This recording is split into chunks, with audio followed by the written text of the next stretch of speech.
Okay, I'd like to welcome everyone to August 26, 2026 Hudson Planning Board meeting. We'll call this meeting to order at 7 p.m. If everyone could rise for pledge of allegiance. I pledge allegiance to the flag of the United States of America and to the republic for which it stands, one nation, under God, indivisible, with liberty and justice for all. Mr. Lyko, do a roll. Tim Malley? Here. Jordan Elvery? Here. Ed Vanderveen? Here. Tim Lyko is here. James Crowley is excused. Todd Boyer? Present. George Hurd is excused. Jesse James? Here. Dylan Dumont is around. We'll list him as excused unless he chooses to see himself. Yeah. And then, what was it? Gessford was excused, and then Town Planner Brooke DeBowick Yep, here. is here. We'll seat Mr. James for Mr. Crowley.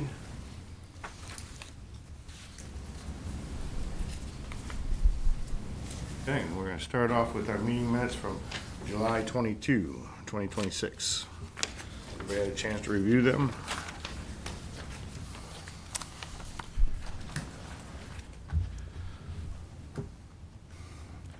Anybody see any changes, alterations? I do. Mr. James? On section 4, line 27, it says Mr. Hurd and Mr. Hayden sat as voting members, and it should be Mr. Hurd and Mr. James sat as voting members. Mr. Hurd and Mr. James as voting members. Excellent. Any other ones?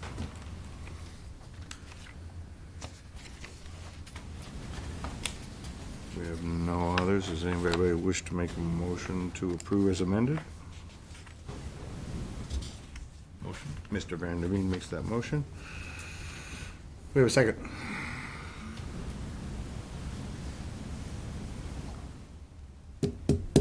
It's a quiet crowd today. Calling for a second one more time. Am I allowed to second my? You are. You are. Aye. Seconded by Mr. James. Any further discussion? Seeing none, all in favor signify by saying aye. Aye. Opposed?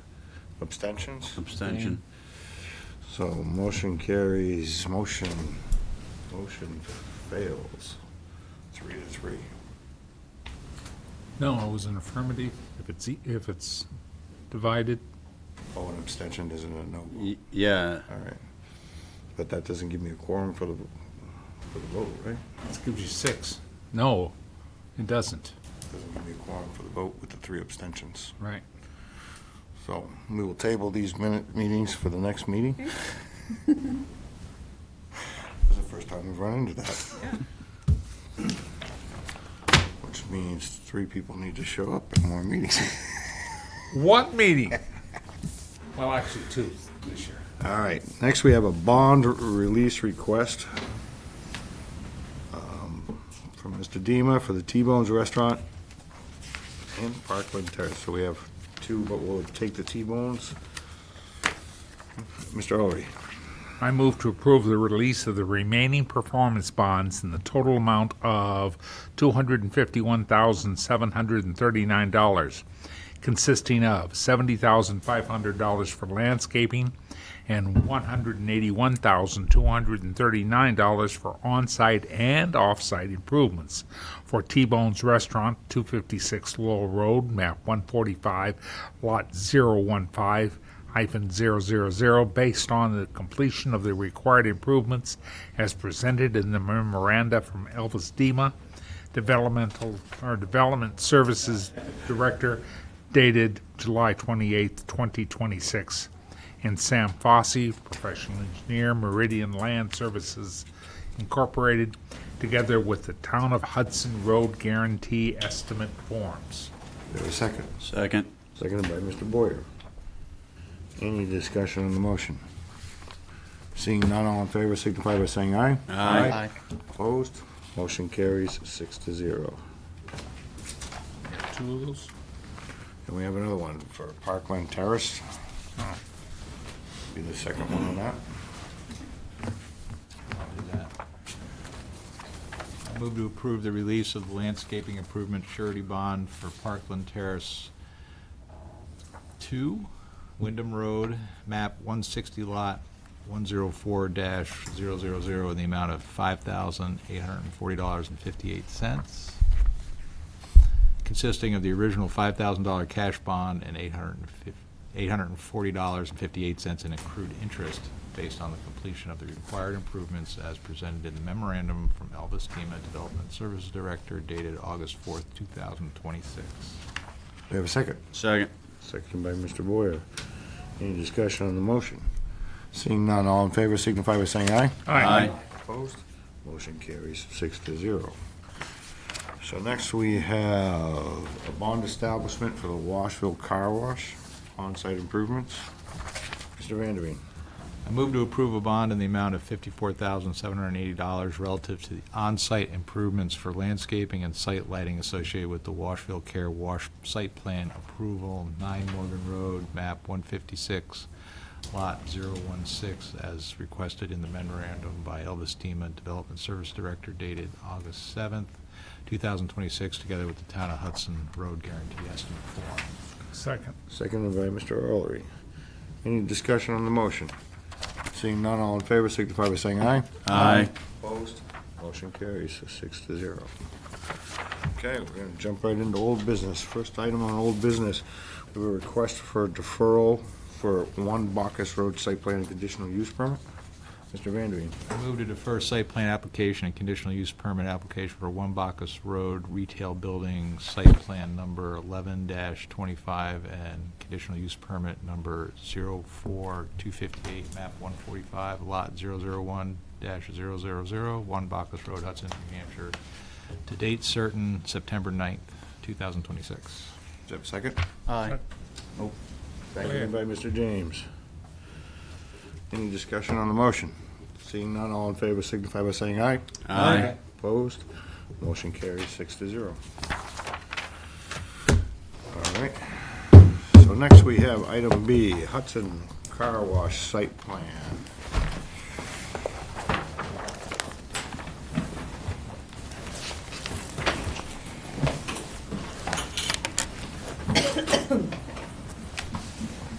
And when you're ready, just name and affiliation for the record.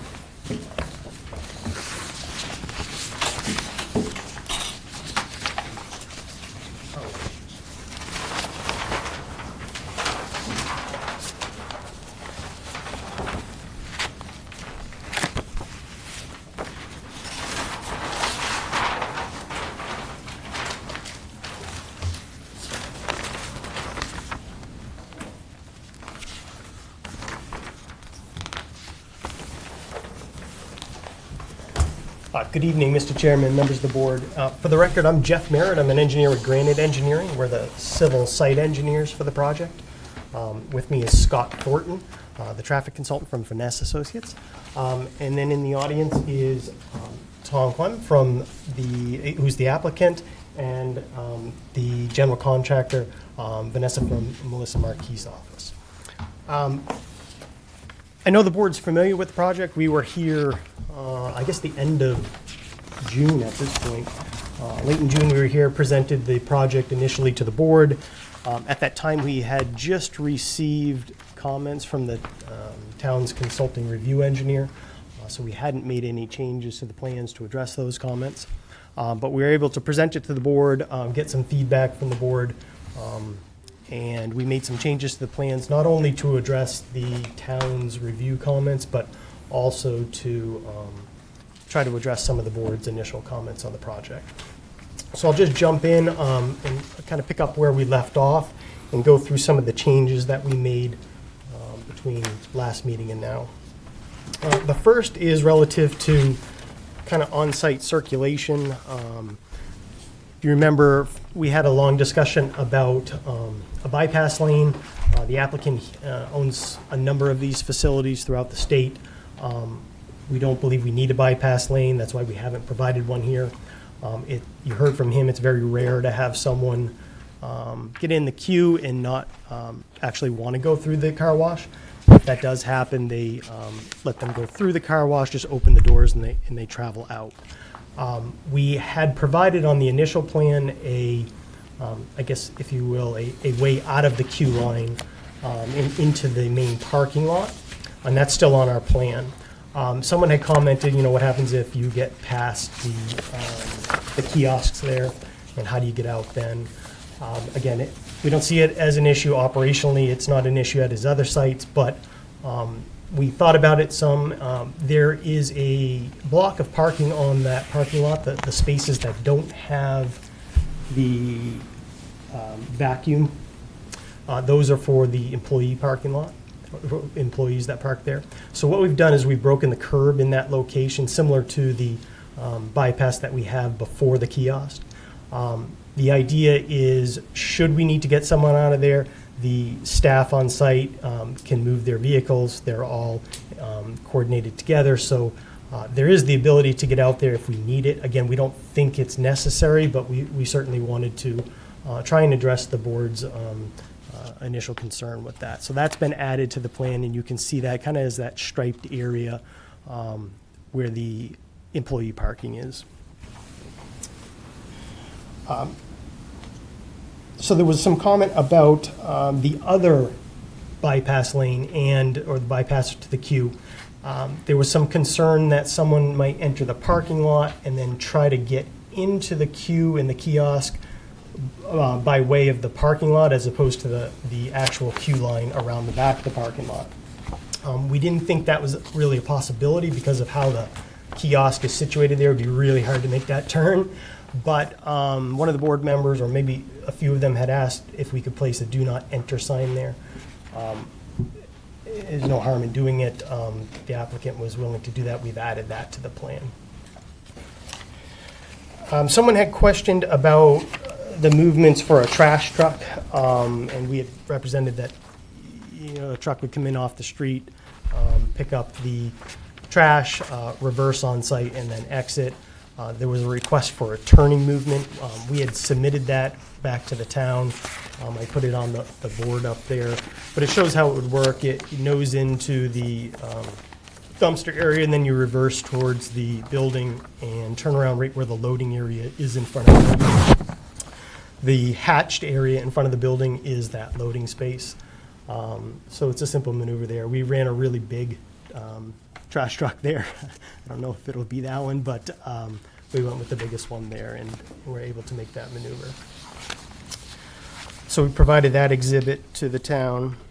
And then there were a few operational and what I would call like environmental notes that the board had asked us to tighten up on the plan. There was a little bit of concern that maybe we needed to memorialize that soapy water discharge couldn't be directed to the wetlands or to the drainage system. That's obviously not the intent out here. The system works with internal drains. It's cleaned, it's washed off, and it goes into the reclaim system.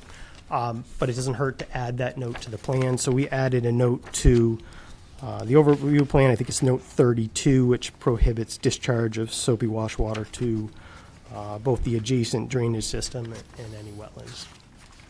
So that's been memorialized on the plan. Another comment was relative to our note for hours of operation, and we talked at length. You heard from the applicant. The intent is the tunnel would operate from 7 a.m. to 8 p.m. 7 days a week, but then the touch-free is a 24-hour operation. So we clarified that in note 16, stating that the tunnel is 7 a.m. to 8 p.m., and then the touch-free bays are 24 hours a day. So that's been updated on note 16 and clarified.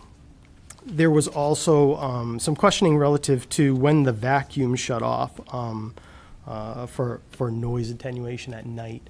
And the applicant had said that the wash tunnel, when that closes, the vacuums close as well. So we added that to the latter half of note 16 on the plan set. So that's on there as well.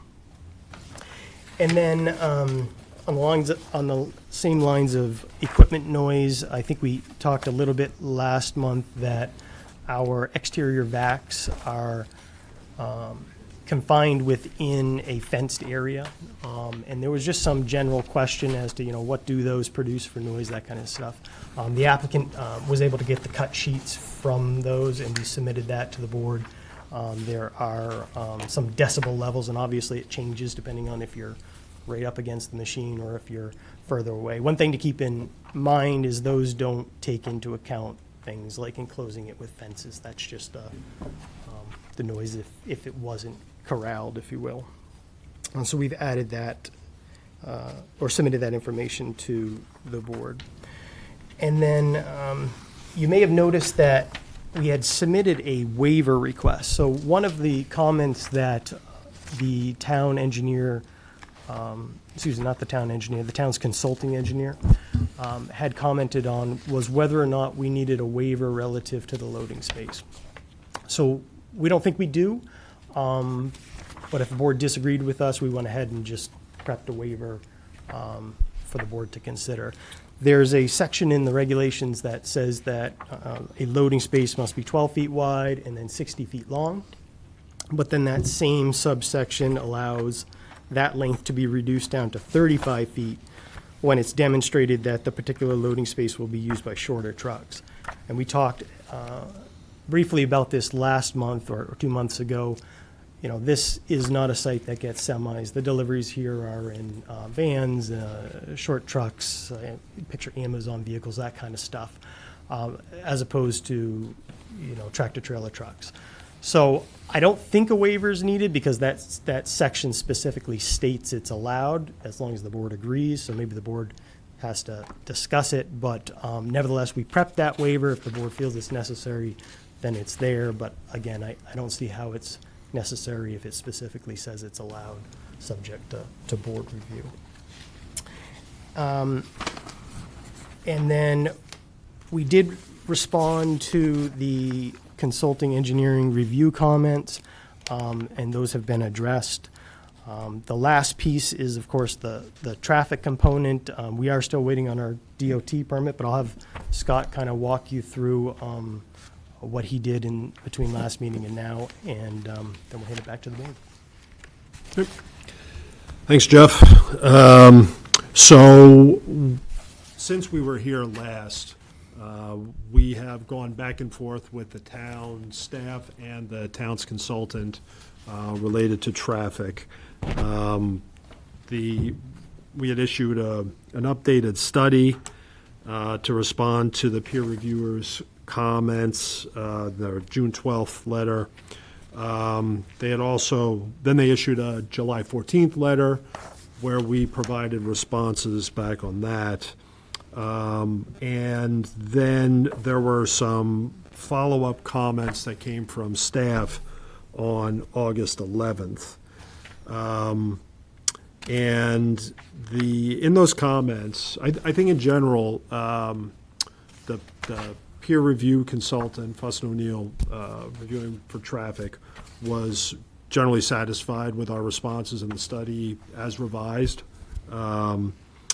And one of the comments that had been contained in their correspondence was a request for a monitoring study on site to identify queuing operations at the car wash bays and trip generation, some items related to operations on the site, which the applicant had agreed to do.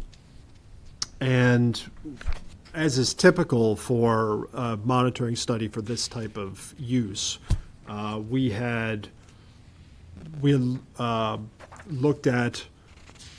We'd agreed to make the review and observe conditions there, and if anything needed corrective behavior or corrective actions, we would be happy to make those modifications on site. We thought that that if there were tweaks that needed to be done to pavement markings or to the lane assignment, or maybe some signage that needed to be added, we could accommodate that. What we received back from the staff on, I think it was around August 11th, was a much more expansive request, or a request for a much more expansive study, which was requesting us to look at time periods and operations associated with weather conditions, seasonal activity, promotional activity, other similar events, looking at entering and exiting vehicle queues, driveway operations, operations of the two-way left turn lane on Central Street, impacts to adjacent driveways, whether queues extended or onto or interfere with Central Street operations. And from my perspective, those are the kinds of items that would be requested if you didn't know what the traffic impact would be for a use. If it was a type of use that was novel and hadn't been seen before, or the applicant had noted that it was expected to be this type of development, but then it could change in the future, then you would do this type of analysis, this type of monitoring study to see what the site is actually generating and how it's operating. That's not the case with this site. It's a car wash. They're pretty known commodities. We've identified the impacts of the development using industry standard methodology. We've got, we looked at a couple intersections. We noticed the highest impact in terms of increases to overall intersection delay is 4 seconds at either location. We identified the maximum queue that we expected for traffic exiting the site at about 5 vehicles. On average, it would be between 2 and 3. So these are probably similar to what may occur at the 7-Eleven next door. And it seemed, when I started putting together the bookkeeping, and as far as trying to assign a cost to all the items that were being requested for this study, I got it between $30,000 to $45,000 for the traffic study for the monitoring effort, which is more than the study cost to put the initial analysis effort together. So it seems excessive, and the other part is that the mitigation is to be determined by the town engineer. If there's if conditions result that traffic is more than 10% higher than estimated, or it's not really clear as to what happens if the queues are more than estimated. But it seems excessive, and it seems like, I don't know how the applicant can be expected to accommodate that kind of request, which is really open-ended. And there isn't really a cap on exposure. So again, I think the applicant is willing to do the study that was initially proposed. And we still have DOT, as Jeff mentioned, we're still going through the DOT process. So, there's going to be another check on the operations of the site through DOT's review. But I think from where we stand, the applicant is willing to do the original monitoring study and see how things go from there. I think that's what I have for traffic. Board members. Mr. Boyer. Is there a note on the plan that says that your deliveries will be coming with, a small box truck and not 18-wheelers? I don't think that I saw it. There isn't, and if that's a condition that the board wants, that's fine. I'm just wondering if there's a note on the plan, then do we even need the waiver? Because then at least the applicant is stating that it will be a 35-foot acceptable loading zone. Yeah, and I think if I can add to it, I think if you read that section, the reason I don't think it's necessary to have the waiver is because it literally says the board has that power. So usually you get a waiver if there's no out there. You know, if it said 60 feet and we propose 35, then we need a waiver from the board. But this section actually says, hey, you need 60 feet, unless you go down to 35 because the vehicles that are coming on site are smaller. So it literally says that. So I don't know what you would waive because it's permitted. It's just, I think it does need a discussion by the board. I don't know of any car wash that has 4-foot loading docks and semis, and I mean, it's pretty trivial. It's not that type of delivery. It's repair vehicles, that kind of stuff. But we're not opposed to a note. I mean, that's the representation. Mr. Henry? I just add, I think a note would be sufficient in this situation. I mean, this is the second car wash we've done in the last 6 months. Yeah. And we know you just bring in soap, Yes. so. But not by the tractor-trailer truck. Right. So we could put a note saying that, the delivery vehicles for the property are expected to be single-unit vehicles, not tractor-trailer trucks. Straight axle vehicle. Straight axle.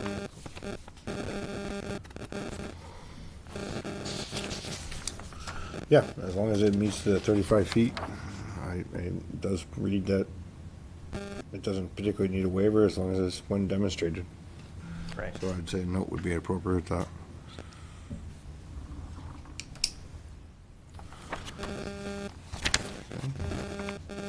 Anyone else? Mr. Overy?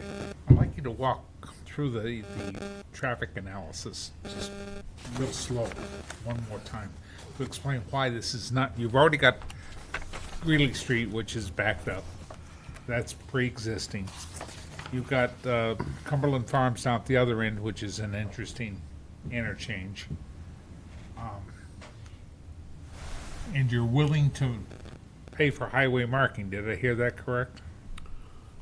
If there's any changes that need to be made for operations on the site, we would be willing to make those changes. If there's any adjustments in the lane configurations or something to address the queues.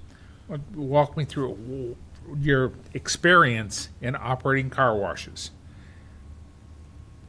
has led you to conclude that you're not going to be making a traffic impact on this. Is that correct?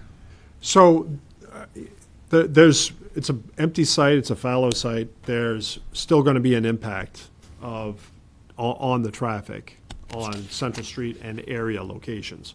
What I'm saying is that at the intersections that we looked at for the morning and the evening and the Saturday midday peak hour time periods, which is the standard and the methodology that we use and what DOT would request us to use. At the intersection with Cumberland Farms, the biggest increase there on an overall basis is less than 1 second. At the 5-leg intersection, the biggest increase there in delay is 4 seconds on an overall basis. So, I'm not saying we don't have an impact, but it's a minor impact, and taken over the course of an hour, it's not likely to be noticed. I think in terms of the operations on site, there's enough queue storage for the tunnel to accommodate 18 cars wrapped around in the one lane, and then another 3 cars in the secondary lane. So I think there's sufficient space to accommodate the queues that are likely to occur there. The operators have the ability to speed up or to slow down the processing times. So if cars were starting to stack up to exit, they could slow down the processing of the tunnel until giving those cars a chance to exit. And likewise, if the queue extends, which I really I'd be really surprised if the queue extended back around to the other side of the site. They could speed up the process and accommodate the queues that way. One more question, sir. Mr. Rowley?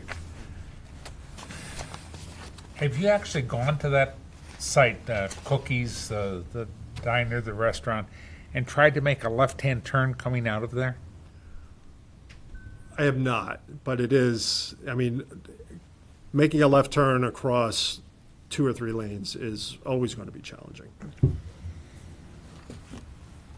But, you know, there's gaps that are there from the traffic signal, from the 5-leg intersection, does stop traffic. I know there's a lot of traffic on Central Street.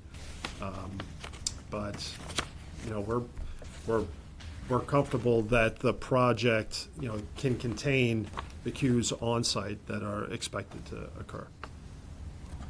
Thank you for your answers.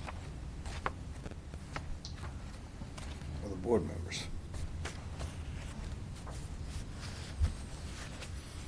Mr. Boyd?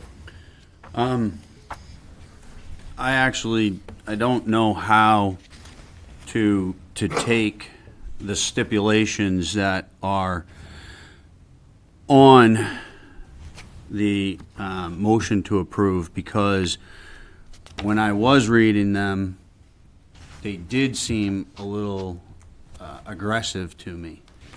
And then as I continued reading through the packet, I saw that, you know, the applicant did agree to it. But then I kept on reading, and I could see the discrepancies between what the applicant agreed to and what the stipulation was. So I've never seen anybody do a post-traffic study.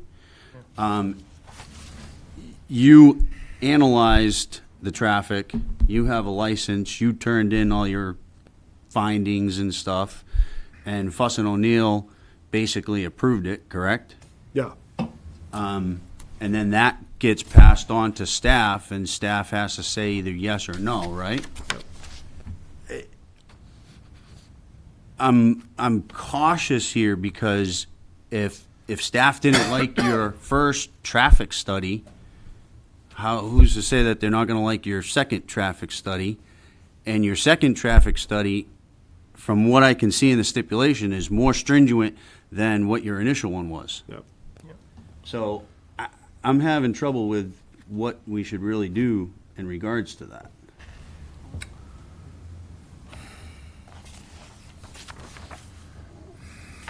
We could ask if he was willing to come up and explain how he came up with the stipulation. Thank you, Mr. Chairman. So as you all know, Kimball Hill and 111, it's a significant intersection. We have a caravan there from maybe, I don't know, Constitution Drive all the way to the intersection. So traffic moving in there is significant. And my concern is this is going to add a lot to that operation on 111.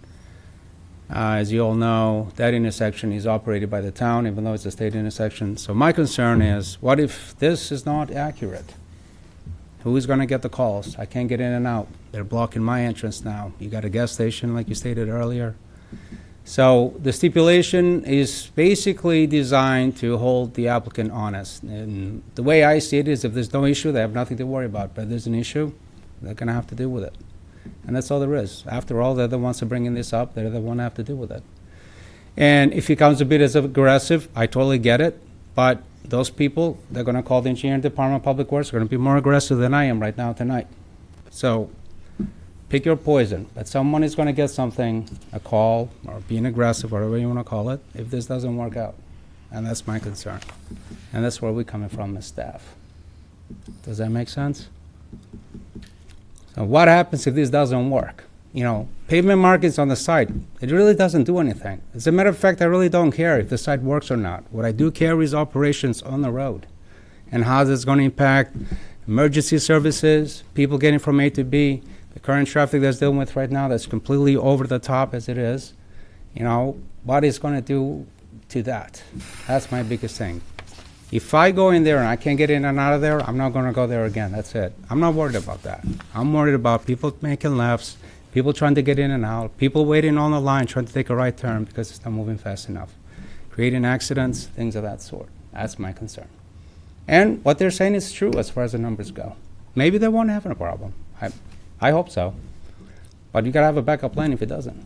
Or those numbers don't say true. That's where we're coming from. That's my take on it. So under the stipulation, the applicant stated that it could cost them $45,000 to $50,000 to conduct this study post. Does that sound like a... Sounds a bit excessive, aggressive, if you ask me. So it depends on who you ask, right? Maybe he's accurate, maybe he's not. I don't know. It's basically the same as him saying, I'm being aggressive when I'm asking. I could be the same as far as this price goes. But there is a cost there. There's no denial about it. The question is, how do we make sure as a town there's some kind of verification here that what's being done is accurate? Because it's right now, we're running at max capacity over there. And I think that's why you haven't seen this kind of request in the past, because you haven't had anything this close to it. The reality is that this particular site has not seen an activity since I've been here for the 12 years, because that Burger King barely saw a car there. I haven't seen one, to be honest with you. So to go from nothing to this, you're going to see it. And you're going to get the calls. It's that simple. You will. We will. So how do we get to making sure that people are held accountable for if this doesn't end up being the way, it's being presented? That's my concern. Mr. Boyer? I understand the concern, and even as a citizen of Hudson, I can appreciate wanting to take care of that. But if the rules of the game are that an applicant is supposed to do a traffic study in the beginning, and they are to do that traffic study by rules, regulations, and to the best of their ability, and we are to believe that study is true and accurate, well, now we're second guessing ourselves even saying that it's true and accurate. I'm cautious that this is a recipe for something down the road that I don't feel as though it's appropriate. Well, every case is different, and ultimately it's up to you.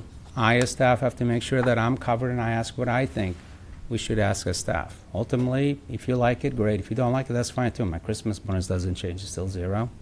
But if it does go wrong, I can turn around and say, go complain to the planning board. I tried to bring it up, and they disregarded it, so it falls on you. And maybe you will be here, maybe you won't be here, because you're an elected official now. But I did my job.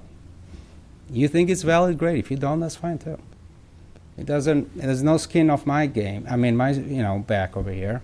But I got to make sure that I protect the town and the folks that are already going in and out of there, and making sure this is successful. And I see, unfortunately, a bit more than these guys do, because I deal with it every day. These guys don't. And I see things there that I'm concerned. And if I wasn't, I wouldn't bring this up. I know too much about traffic, unfortunately, in this town. That's the problem we have. Mr. Boyer? What is more concerning, the traffic leaving the site, or the traffic on the road trying to get into the site? It's traffic trying to get into the site and blocking the existing one. If you're in... Northbound or southbound? Both, either one, depending on where they land. Suicide lane, whatever that is, and blocking the driveways adjacent to this particular property. My concern is exactly that, and blocking anyone that's trying to get through. If you're at the site and you're trying to get out and you can't, you're going to sit there. I mean, unless you make a decision, it's going to end up in a accident. Right in, right out, not a problem. Left's probably an issue. Eventually, they're going to learn that it's probably only right in, right out if you want to go wash your car there.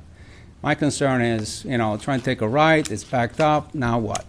And as I said, again, pavement marks within the site, I really don't care. It has nothing to do with operations off-site, which is Central Street. That's what it comes down to. And again, I think this was a bit further away, not a problem, but you're seeing, a lot of traffic at Kimball Hill and 111. I don't have to tell you that. You guys have been here longer than I have. It got to the point that the town had to intervene and take over the operations there. And we deal with timing, we deal with detection issues, and we keep an eye for the state, because it was ended up being too much for them. So that's where we're at, and that's a courtesy of the Public Works and Engineering for you over there at that particular intersection. So that's where we're coming from. If you think it's too much, I get it. I agree with him to some degree. I'm just trying to look out for us at the end of the day, and this doesn't come back to us. So if you look at it and you like certain things, great, grab them, adopt them. If not, you can scale back, you can do whatever you wish, but I'm kind of giving you to things that I need to make sure that we're taking care of. Because at the end of the day, when everyone is done, they'll wash their hands, they're gonna say, I already have an approved plan, I really don't have a problem with what you have out there, that's your problem. And we're gonna go to the state is gonna say, we don't have the funds, it's really your problem, because, Hudson looks pretty small from Concord, so have at it, and we're gonna be here. Public input, blah, blah, blah, the usual, you've seen the dance. That's it. Thank you. Mr. Lyko. It says here, though, mitigation may not be limited to signs of pavement, but include modifications to site, driveway, queuing. Like, is these things that, if it does go over, and then you're gonna have to change the whole site plan? Is that gonna have to No, be not the like site what? plan. Like, what kind of things would you make them change? I think they need to look at it and that's why I left it open. I didn't ask them specific. I can't design it for them. I'm not going to design it for them. I'm not going to tell you what my expectations are. What my expectations are, there's an issue there, they need to fix it. And what that is, I can't tell you that right now. But I don't expect them to change the site. I think once they built it, they built it. But I don't know what those are. My concern is, as I said again, is if it works, great. But if it doesn't, what's the backup plan here? You can't turn around and say this is a town problem after you go in there. And now the town is going to be stuck with an issue, and we're going to have people out there, PD out there, directing traffic or telling these folks you can't operate there because it's a little bit more than it is. And maybe it's not. But those are for them to figure it out. And that's why it's left open-ended. Maybe they don't need anything. Maybe this all works out and there's no issues there. I'm always coming from, what if it doesn't? What's something, that's supposed to be fine, it's not fine. And then you got folks adjacent to it complaining about it.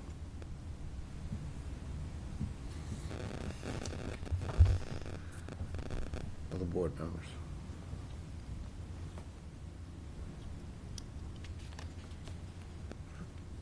And there's no right answer either, so don't beat up yourselves too much. It's just a matter of where do you find that balance you feel comfortable with moving forward. So there's no right or wrong answer here. It's just a matter of what do we feel comfortable with. That's it. I guess in this conversation, the thing that makes me question is, today it could be a fast food restaurant. Mm-hmm. Producing 6 times the traffic that a car wash will ever produce. And we don't have any backup plan on that side, right? Because it wouldn't be coming before us. Are you talking about the current site right now, or something else comes in the future? If the current site, Becomes something else? Donald's Yeah. bought it. You know what I'm saying? Exactly. Yeah, I think you're probably going to start seeing this moving forward if you're on heavy routes, probably along Low Road, 102 and 111. You're probably going to see this moving forward when you're seeing significant intersections such as this one or Wasson and Low Road, like big intersection, Kimball Hill and 111, Lowell and, 102 and Elm. We need to start looking at, we're at a certain point now that we can't keep saying this is going to add a little bit, this is going to add a little bit. Things are adding up now, and we're running at, significant issues out there. So I can tell you we're not going to be like, this is just a little bit more, let's just move on. I can't. It's not going to be the case. So if it works, great. If it doesn't, they have to come back and figure something out. That's going to be, moving forward, that's going to be what you're going to see from staff. Because we can't keep approving these, expecting nothing, and then getting beat up by the public. I'm not doing it. I'm tired of it. But I can see where, from an applicant standpoint, Yes, absolutely. we've asked them to open up an undisclosed amount of checkbook, Yeah. No, there's a cost to everything. I totally get it. because it could be $45,000 for the study, and then $200,000 of off-site improvements that need to be done. How do we do that legally? Would be my question. Well, there's an impact on the town. I think then you have the right to say, if it's too much and we don't feel comfortable, then you don't approve it. That's it. That's, I guess, the legal way of doing it. Then you don't approve it if you think it's going to be a burden. Cannot be a burden on the town. You know, that's the thing. There's got to be some checks to these. You know, if it ends up being an issue. If it doesn't, then we don't have an issue. And I guess the question becomes, to your point, and I think everybody else is dancing around it, what can you put in there to make sure this is true? It's a true up at the end, right? After you build it. Is this operating? What happens if this doesn't operate the way they're saying it does? What then? What do we do then? Do we say, well, you know, they have the right to put it in and, you know, tough. Find another way to get around Hudson. Or you block in someone else's driveway, and they're saying, now it's impacting my operation, I'm not making the kind of money because people can't get in and out to pay, you know, to get the gas. How do I deal with that? How do I deal with the state saying the traffic's not moving, Elvis? Or Londonderry, Wyndham calling, saying, I got back up all the way down to this. Happens all the time when Nashua does something and closes the bridge, all the time. You've seen it. I don't have to tell you. I'm just. I know, I understand both sides of this. I do. Yeah. I really do. I understand. So where do we don't find the wanna create an balance, I issue guess? For the town, but I also understand as an applicant, Mm-hmm. I'm going to tell you point blank, if you ask me to leave you an open checkbook, I'm going to Yeah, say some not so nice words I won't say on TV. yeah. So where's that balance? I mean, Well, you look at what you have in front of you, and then you figure out what's reasonable to make sure you're comfortable moving forward with this. But, you know, moving forward, that's going to be the concern here, is making sure that everything works, and if it doesn't, what do? We can't keep going, and this is going to be a ton issue. We don't have the money to fix these if this becomes worse. State doesn't have it. These guys don't have it, obviously. So we don't have it either. I don't print money upstairs. So that's what you're dealing with. I saw Mr. Boyer's hand up and then Mr. Ulrich.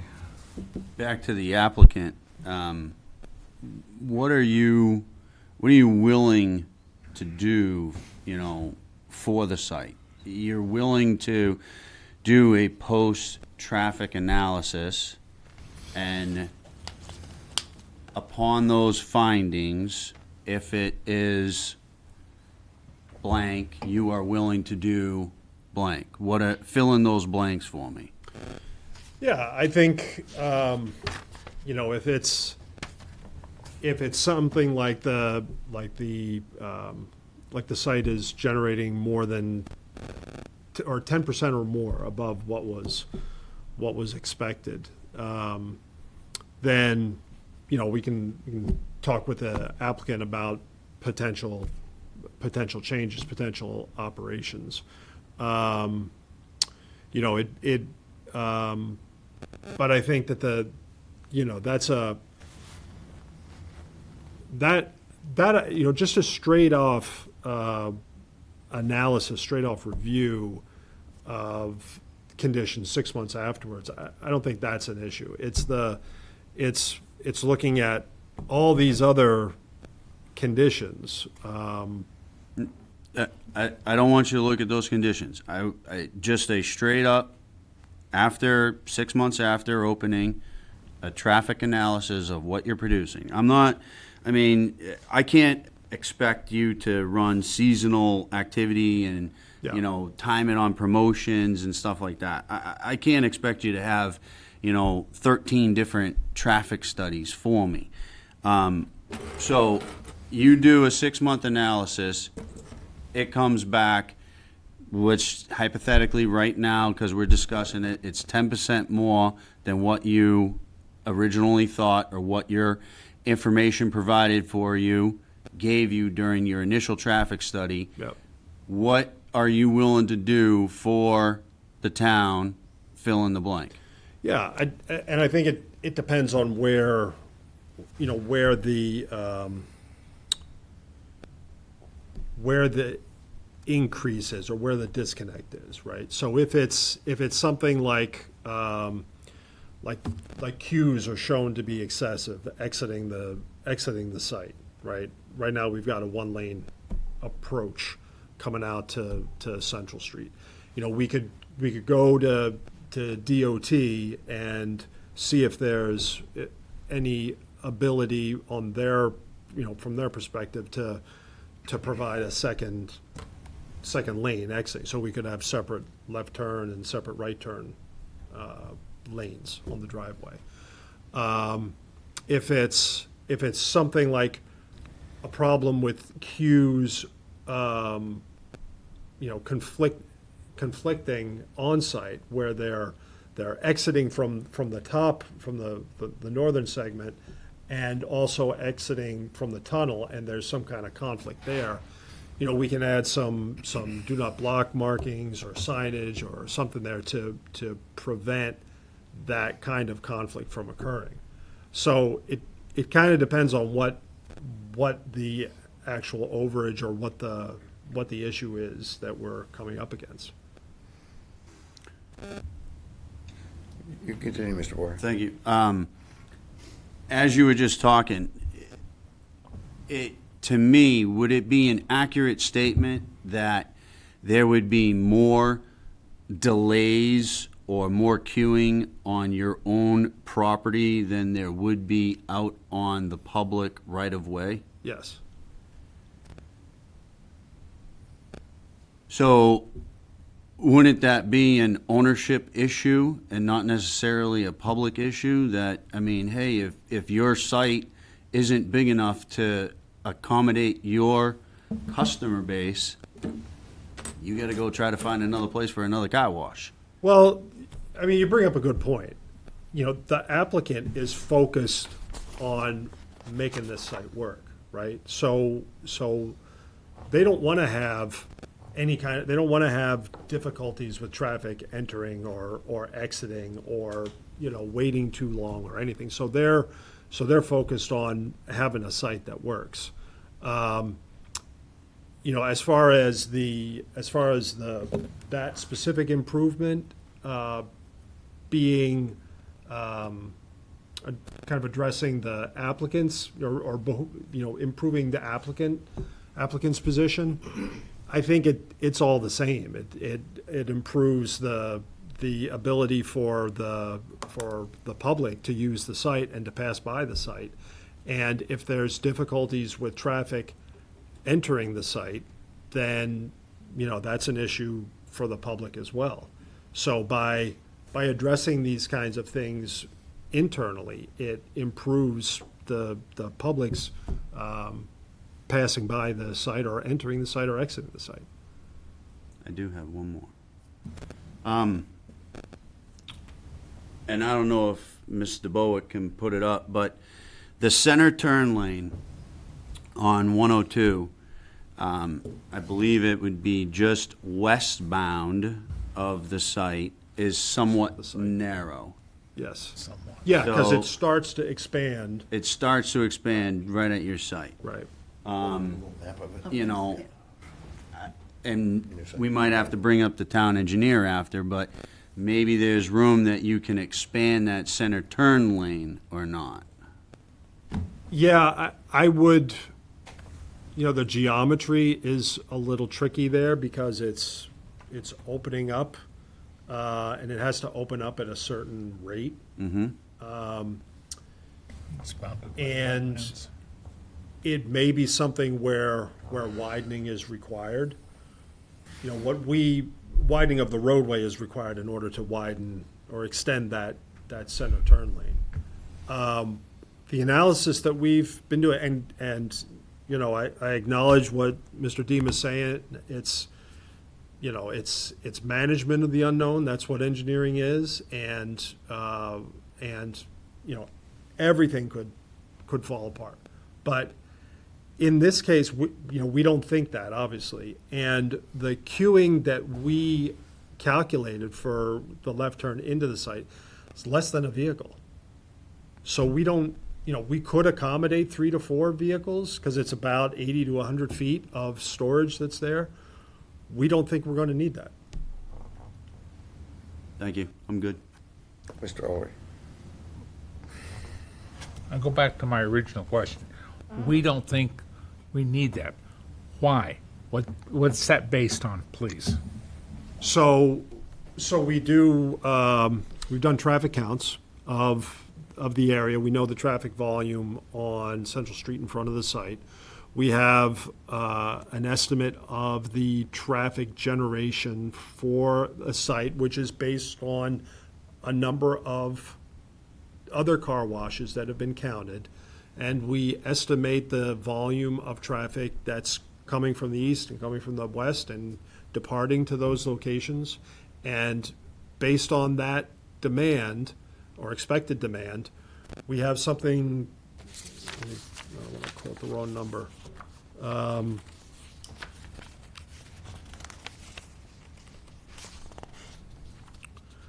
We're expecting between 14 and 26 vehicles making that left turn over the course of an hour.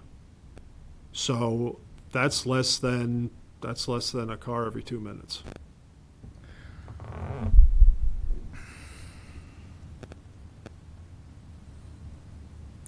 Oh, one other. Mr. Howard? Well, actually two, but 26 vehicles an hour seems like quite a few. Just for that particular road.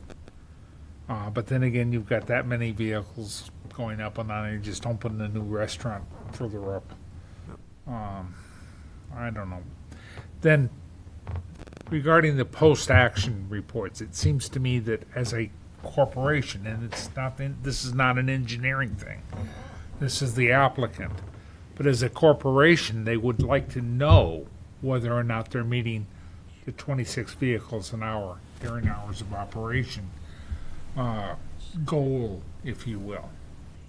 So doing a post-study of it would seem to be a business operation to determine whether or not this is a viable location and whether they've sunk money into something that works or doesn't work. Out of that business evaluation, it seems that there's a potential for developing a method of making sure the business is viable, which may include making requests to the towns and the state. So when the engineer is asking for a post-statement analysis, it seems like your business analysis as to the viability of the company would fit hand in glove with that. And I don't think you can answer that. I was going to say, that's above my pay grade. Yeah, but that's what I'm kind of looking at. If this is going to work, it has to be profitable.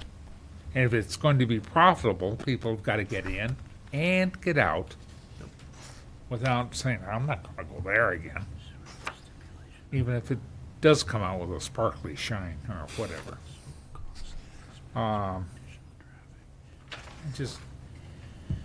I'm conflicted right now. Thank you, Mr. Chair. Does your traffic study take into account the potential project that's been proposed? I don't remember. I was going to go looking, but figured it's easier to ask you than. Yeah, I get it. Yeah, that was one of the comments that the peer reviewer had, was that we had initially, we thought we accounted for it. This is a 207 Central.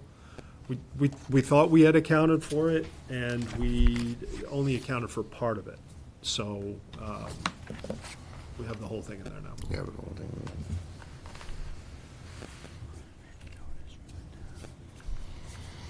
I'm with you, Mr. Early. I'm kind of conflicted. I mean, I understand the town engineer's statement.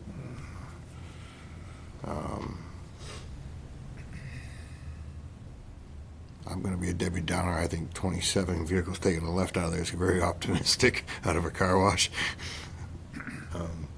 I hope you do it, but. And widening the roadway, if I may, Mr. Yeah. Widening the roadway at that point is restricted by the wetlands. It might be. You'd have to move everything north in some fashion. And that's kind of the area of conflict. I don't know what the resolution would be. It's an open-ended question. I mean, if the issue is getting people onto the site, and you're creating queues that are actually causing traffic backups, then you're into roadway construction, so that's a very big Yeah. unknown. Exactly. And you've got 3 curb cuts within a half a mile. You've got Oh, yeah. I was going to say Thompson's. You've Thompson's, got yeah. you got 7-Eleven. 7-Eleven. You got yours, and then you've got the asset further behind that, the strip, well, whatever it is, cookies back there. Has any consideration been given to getting rid of your curb cut and embedding it with the one to the mall and restaurant area behind? Be easement. I don't think so. Complete redesign.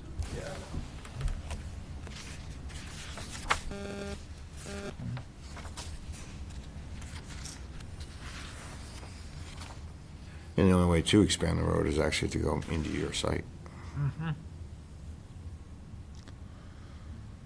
And that would cut down, that would also restrict the queuing for exit. Right. Well, I'm going to confess, I'm not concerned about exiting queuing. That becomes, I do feel it's 100% an internal issue. If you got to shut down that tunnel because you got too many cars that can't get out, that's your problem. To be perfectly honest with you. But it is the concern of getting that traffic across those 3 lanes. Mr. Boyer. The way I look at that is looking at that picture on the TV, is anybody that's coming westbound has a right turn into that site. So there shouldn't really be a queuing issue there. Anybody coming eastbound up 102 and wanting to make a left-hand turn in, the applicant has stated that they're expecting 1 car, but they could queue up to 3 to 4. 3 to 4. And, I mean, that's over a period of time. I want what's best for the town, just like anybody else does, but I look at that, and I listen to the applicant, and I read the traffic study, and I'm having a hard time understanding where there's a problem. I think the problem is going to be on the private property site with queuing trying to exit if they are running a promotion and it is in the springtime and it is sunny out and it is Saturday and everybody wants to get their car washed. But it's going to be a problem on private property. If the stipulation 9 and 10 were written a little different, I might be inclined, but I was just trying to read through it to see if there was a way that I could try to cut it up, and I can't figure it out. So I don't know. I see the site and I see what's on the TV right now, and I don't have an issue with it. Other board members.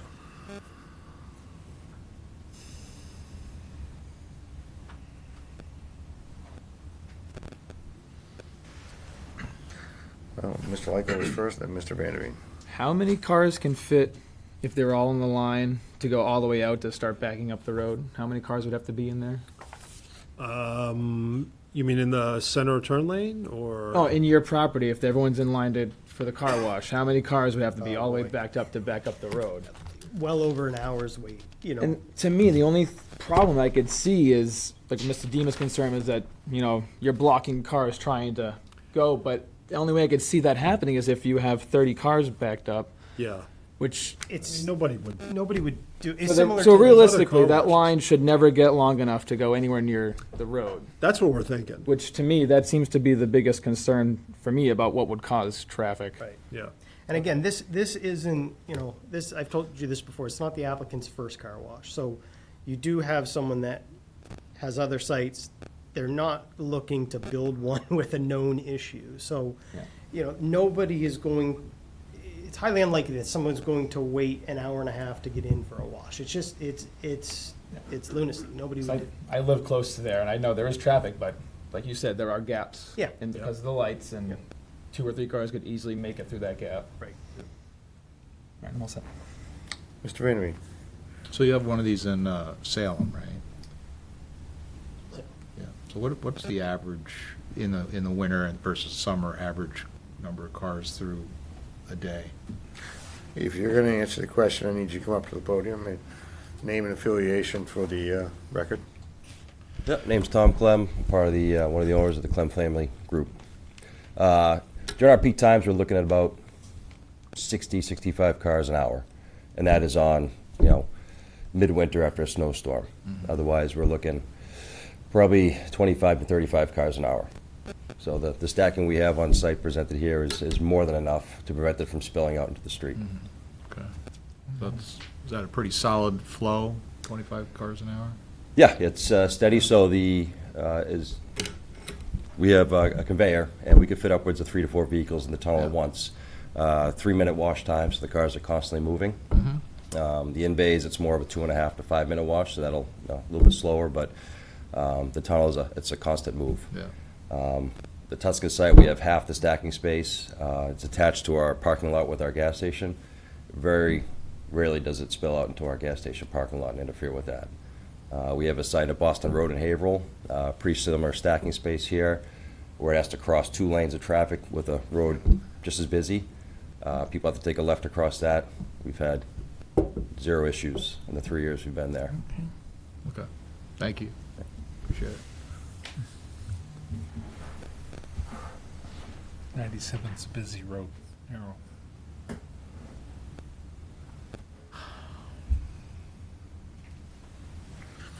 All right, I'm going to follow up with another question for Mr. Dima. Just because I love you keep coming up.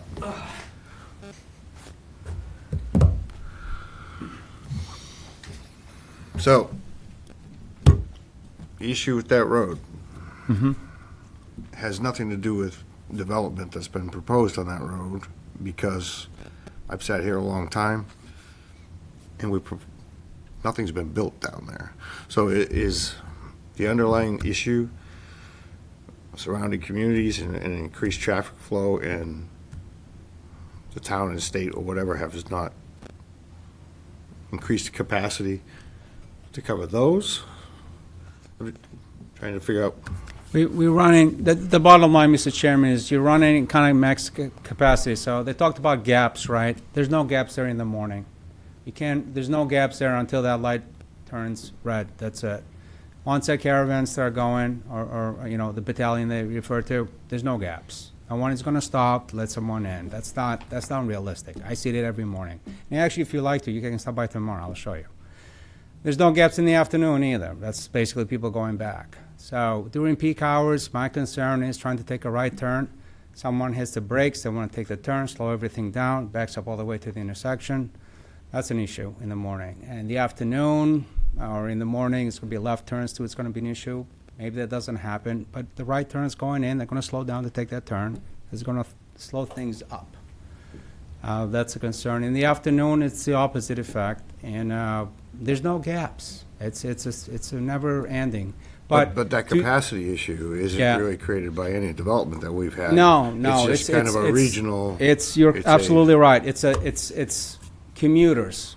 It's not really driven by us. It's really commuters. I would say easily 50 to 60%, maybe 70% of that, it's commuter traffic. And unfortunately, you know, that has come up in the past, and that's the issue we continue to deal with. That's the case on 102, that's the case on 111, that's the case on 3A. We're a cut-through community, and traffic has the tendency to, you know, go through the passive list resistance. It's like water. You know, I don't have a problem with the project. Something is going to go there eventually. It's just my concern is impacts. Again, I'm not worried about the site. If they back up into the site and I'm driving by and I see this completely backed up, I'm not going to go there, wait to get a car wash. I'm going to go to the next one. That I'm not concerned about. What I'm concerned about, if someone says, you know what, I'm just gonna pull over real quick to wait until they get in, that's gonna be an issue. Left turns, as that suicide lane start getting thinner and thinner, those cars are waiting there for that gap that we're talking about, and now it's, instead of 3 or 4 cars, there's 10. Well, that's gonna take away the travel lane. Now you're gonna have folks driving on the shoulder. Maybe during the summer, during the winter, and they're not plowing, that's not gonna happen. So those are the things that I'm concerned about. Those are the things that come up. Now, maybe it doesn't happen. My concern is, what if it does happen? What do we do next? Because people are gonna look for us for answers and solutions, not them. They're gonna say, I already got approval. That's your problem now. And I don't disagree with that. But I do agree with leaving a potential $1 million purse string out there. You know, I mean, that's Yeah. where the conflict I have. You know, Yeah. because we, No, I can't say that if the failure happens.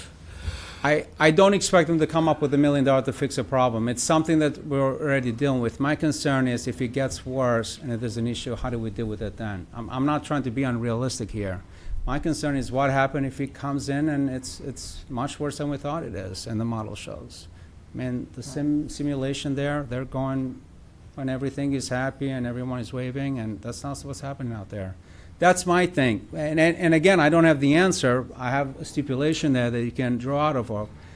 But we got to be able to say, what if there's an issue, what's the next step here? That's my biggest concern. Yeah, and as I said, I don't disagree with your thought Right. process. So But I do where's that disagree balance? Because we don't know Right. what a failure could be, which means we don't know what a remedy could be, which means I 100% understand the applicant's concern of having that just open-ended of, if this fails and your analysis says you went to 10.2% above that study, well, now the town, we want you to put $1 million into widen. It doesn't have to be a widening. It has to be, we just need to make sure that they're still on the hook if it's something that's not true, you know? I mean, there's got to be some kind of backup mechanism here if the model they're saying is not accurate. It has to be. And I saw Mr. Ulrich first, then Mr. Boyer. Yeah, Mr. Deema, I don't recall us ever having placed a similar restriction on any other business. Well, we have one for a big project, whose name I'm not going to say. That's in Yeah. place. That's going to be, but, yeah. Well, Yes. the point is, this operation, which is relatively small,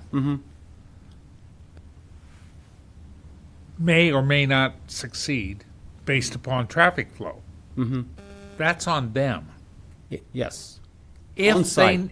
they need to change the traffic pattern in some fashion to allow for egress,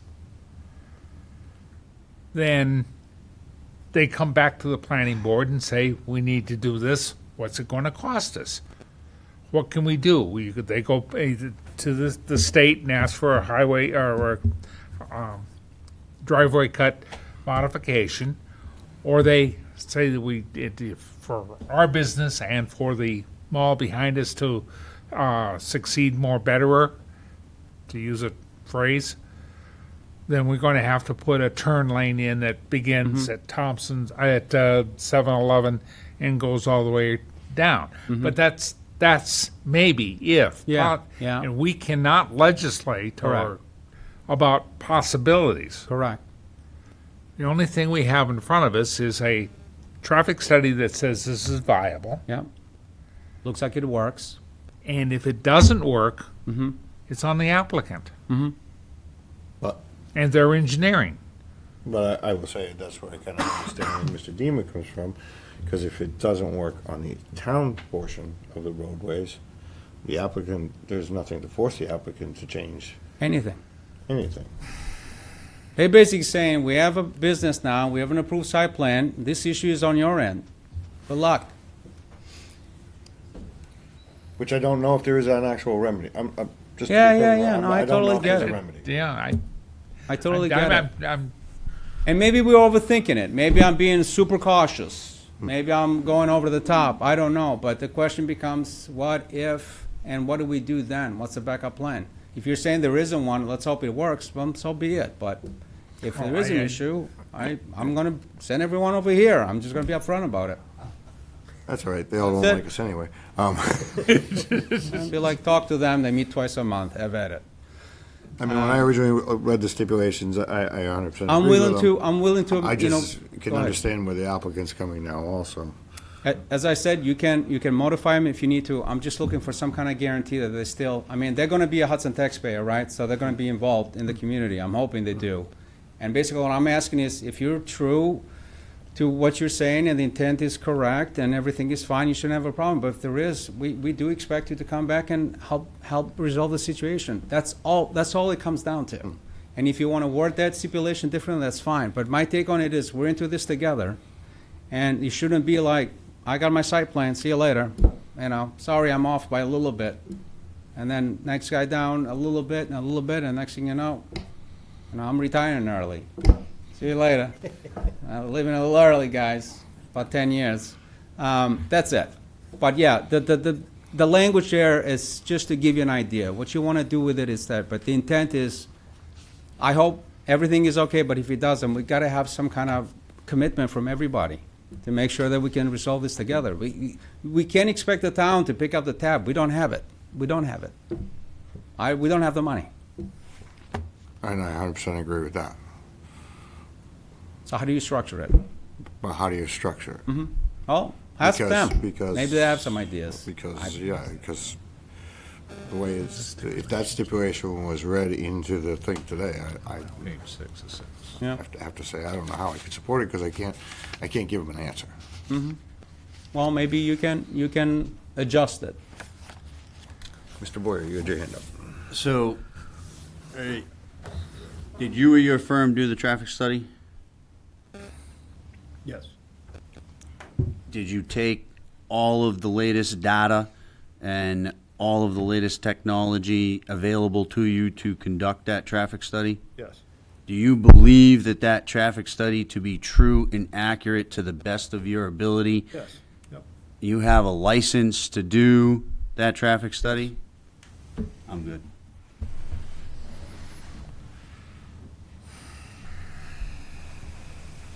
Mr. Boyer, I'm ready to make a motion. any other board member have any questions or anything?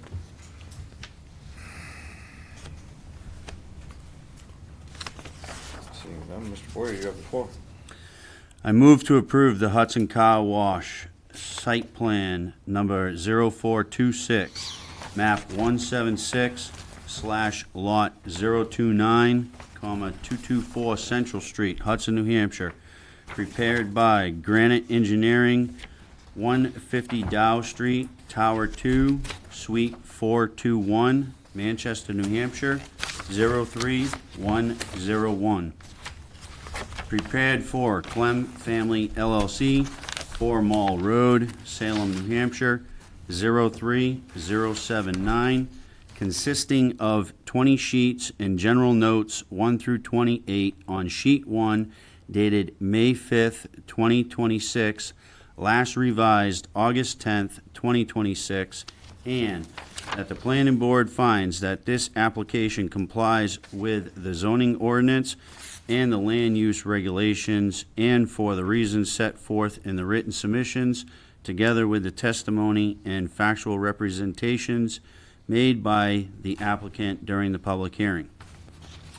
Subject to and revised per the following stipulations. All stipulations of approval shall be incorporated into the development agreement, which shall be recorded at HCRD, together with the site plan of record. 2, all improvements shown on the site plan or record, including all notes, shall be completed in their entirety and at the expense of the applicant or the applicant's assignees. 3, prior to the planning board endorsement of the plan, it shall be subject to final administrative review by the town planner and town engineer. 4, prior to application for building permit, the applicant shall schedule a pre-construction meeting with the town engineer.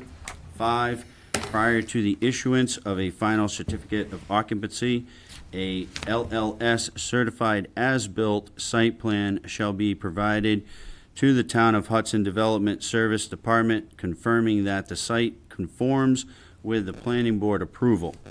6, maintenance of the on-site drainage system shall be constructed and maintained in compliance with New Hampshire DES requirements for such system.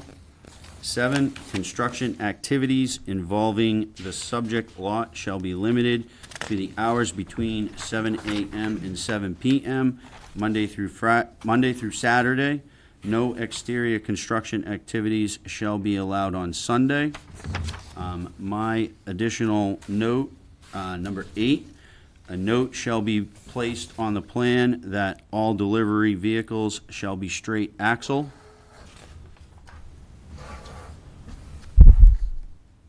Did you want me to? And under 35 feet? We can add that. That's the requirement. Yeah, it should be on there. But do you want me to make that number 10 because, Probably be cleaner. okay. So I'll pause there and I'll do number 8. Hours of operation shall be limited to 7 a.m. to 7:30 p.m. Monday through Saturday and 8 a.m. through 5 p.m. on Sunday. 9, hours of refuge removal shall be exclusive to the hours between 7 a.m. and 7 p.m., Monday through Friday only. Stipulation number 10 will be, a note shall be placed on the plan that all delivery vehicles will be straight axle and under 35 feet. Before I go for a second on that, I have one more. the hours of operation, there's a conflict there because I use the other tunnel, other bays 24/7, says on there. Just remove it. Just remove, Mr. just Chair. remove, you could just remove the hours of operation because it's listed on the site Right. plan. It is, yeah. Right. So if, So we'll strike stipulation number 8. yeah. And renumber. 9 will become 8 and 10 9 will become 8. 10 will become 9, 10 will become 9. and then they can continue. And then 10.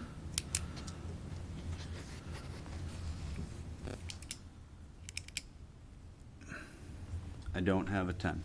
We're good. I do. Before we have you add, we'll go for a second. Second. Second by Mr. Lyko. Mr. Ulrich. The motion maker, would you consider a stipulation saying that it is understood that if traffic becomes an unanticipated issue, the applicant will work with the town and state to mitigate issues that arise?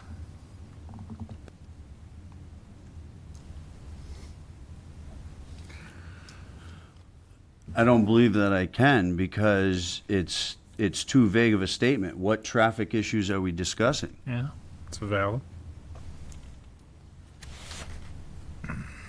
Yeah, it becomes What difficult. mitigation are you asking for? Yeah. The mitigation is yet to be I was just trying to, I'm trying to. I mean, I was gonna say number 10, but I still can't. You know, I was gonna ask for the post-traffic study, but what are we gonna do with it? yeah. You know, I mean, And we're how- not gonna do anything with it, so why do it?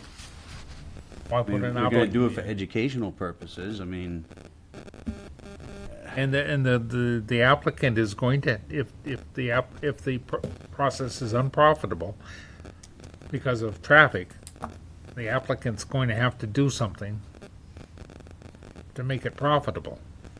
And it's got to come back to us and modify the site plan. Correct. But it's got to come back here, one way or another, if, exactly. yeah. I mean, if there's a major problem, the applicant's gonna have to come back here to try to correct it. Yeah, So. okay, we're- yeah. As long as you guys are aware. Yep, But if there's a major traffic problem out on the main road, it is the town and state's responsibility, which, yeah, we don't have any money, but we can always find money. we did a pickleball court. You know? Yeah, well, the motor vehicle traffic at the pickleball court. I don't know, it's pretty popular. Yeah, Well, it is, I understand where the town engineer is coming from. I understand where probably many taxpayers will hang me for this statement, but how do you leave an open-ended thing? You can't. You know, our job is to take the information. The traffic engineer came forward, stated that it is, his impact does not warrant excessive off-site improvements. The third-party engineer has agreed with that. It's their stamp, their signatures. Yeah, I mean, how do we hold everybody accountable? Because, you know, does the traffic actually end up failing because Wyndham does more development, or, you know, what's the trigger that actually causes it? Or is it the fact that he's doing exceptionally well in the business? Well, we know he's gonna get 30 cars in that queue, and he's done.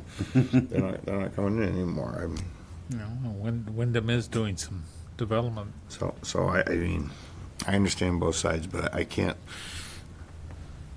I believe the And from my problem, reading of the RSA's throughout the years, I can't think of any way we can actually legally make that requirement. I mean, you could make the requirement if you, like, in the project that he spoke of before, where it held up a building permit of something else, you know, so they had to do that portion and then prove that before they moved forward. But on a single structure, yeah, all right. All right. Any further discussion on the motion in front of us?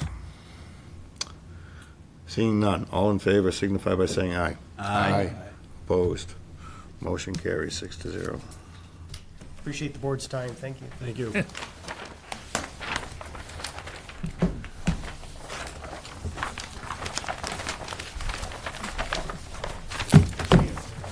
It is 8:26.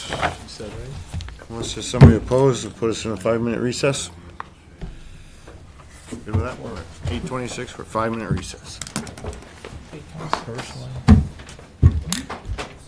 I have never had an issue with traffic.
All right, and we are back at 8:36 PM. Next on our docket is item C, the Meadows Mixed-Use Development. Point of order, Mr. Chair. I need to recuse myself. All right, Mr. Boyer has recused himself. We have no alternates to fill at that time, so we'll be working on a 5-person board. All right. I turn it over to the applicant, name and affiliation for the record. Good evening, Mr. Chair. James Hayden, representing Verdantis and the applicant. Dylan Dumont, 195R Central Street for the applicant. Tonight we are discussing with you the proposed development at 207 Central Street. This project has been before the board a couple times. We presented at last month's meeting with the bulk of the discussion around Building A and the traffic on Central Street, turning movements into and out of the site. So most of my initial presentation is just going to be based off the changes we made to the Building A pad site and the proposed changes to Central Street as part of the development. So the board of members, the original entrance was in the middle of the lot as both an in and out entrance. Since the meeting, we have added an enter-only entrance on the west side of the site. And then the entrance to the middle side of the site, or the middle of the site, is going to remain as an exit only. And that will have both right and left. So it'll be a double lane entrance, allowing people to stack in the right and left-hand turns. And then similarly on the entrance, there will be 2 lanes, so allowing people to come in from the left and making turns in the right without blocking the intersection with either movement. In addition to those changes at the entrances, we're also proposing to widen the shoulder on the northern side of Central Street to allow a bypass lane. So as the couple vehicles queue to turn left into the site, vehicles will have the opportunity to bypass them on the north end of Central Street and then come back to the main trunk of the road. Some other changes we made to the Building A site was we added a 5-foot sidewalk along the back of the building because there are employee emergency access doors back there. That sidewalk is a raised sidewalk with a curb, so that'll give people a landing if they come out of the rear of the building. As part of this kind of redevelopment, or I guess changes to Building A, we're asking for 2 additional waivers. The first waiver is for the loading dock space. Due to the site constraints and the proximity to wetlands, we are proposing that the bypass lane can be used as a loading dock in the off hours, as when loads and deliveries will be made to the site, to negate the need of having a dedicated loading area that would further encroach into the buffer. And the second waiver we were asking for is to provide sidewalk along the entirety, or along the Building A frontage along Central Street. If I may, Mr. Chair, just to add a little bit of detail to that I believe is important for the board. If you read the regulation for the sidewalk, it's our opinion that the waiver is not needed. However, due to some comments by staff, we provided it for the board. But when you read that, it basically says that the planning board may consider these items. It is not a steadfast, has to be in there. Obviously, everybody knows the site. Currently, it is just all pavement. We're proposing to add some green space to make sure that we meet the other landscaping regulations that are more set in stone. By adding a sidewalk up there, there are 4 main utility poles. A couple of them have 3-phase on them that we do not believe can be moved. So basically, in order to accomplish that, you would have to shift the whole site further into the wetland and the buffer, and then you'd have kind of a weird jog-off sidewalk that leads to nowhere on both ends. So it's our opinion that it not only does it not work for the site, but it's up to the board's discretion whether or not that does require a waiver.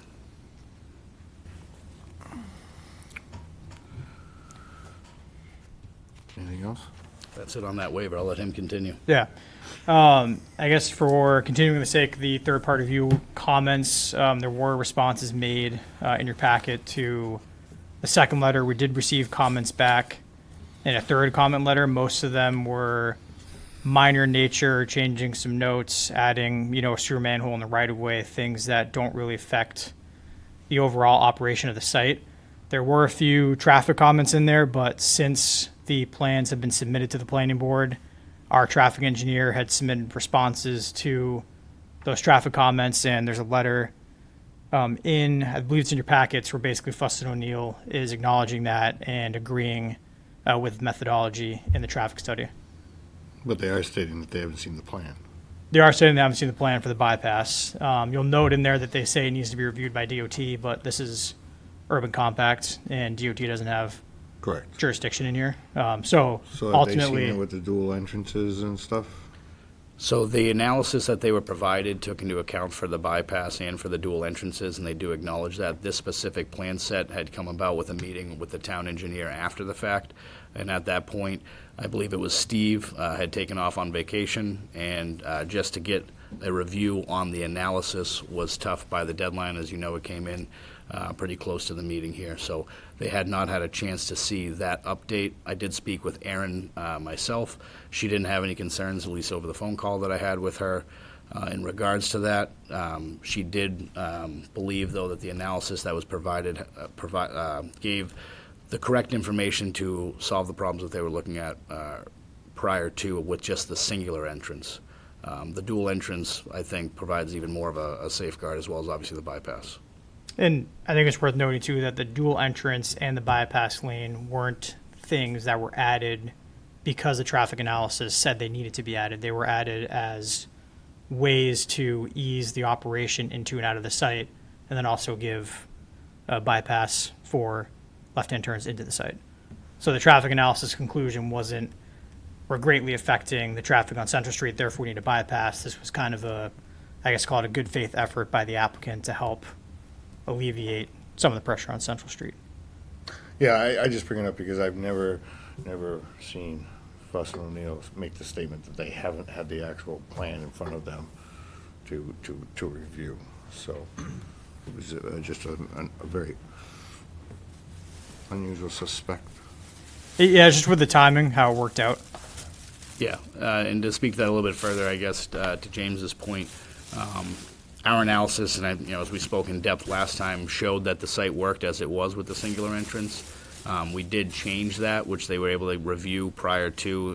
One of the requests here was to make sure that we had designated square footage for a fast food drive-through restaurant, which is in that analysis, as well as designated square footage for the retail instead of just the blanket strip mall. So that had got changed. They got a chance to review that and the plan associated with it. It wasn't until a meeting, I want to say around the 5th or 6th, with the town engineer and the traffic engineer who had gone out to site and then met here at Town Hall, that this was a request from staff that we incorporated into the plan.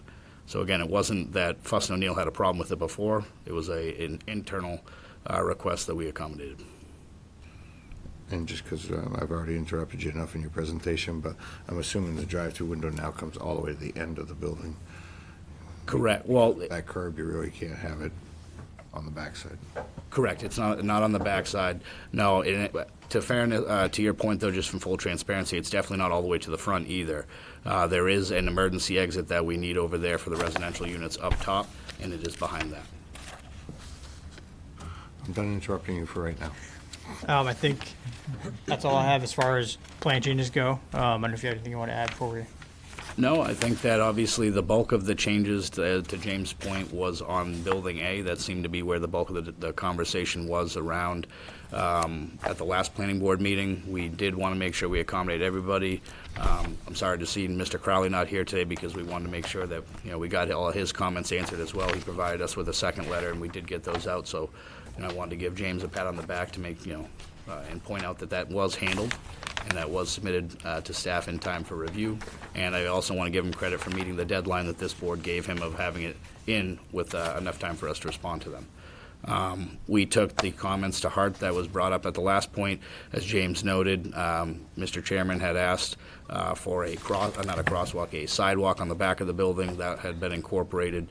Utility locations to the food truck areas had been incorporated, as well as the updated data analysis for the traffic report had been updated as well. With that, I think we'll take any questions you have. Board members.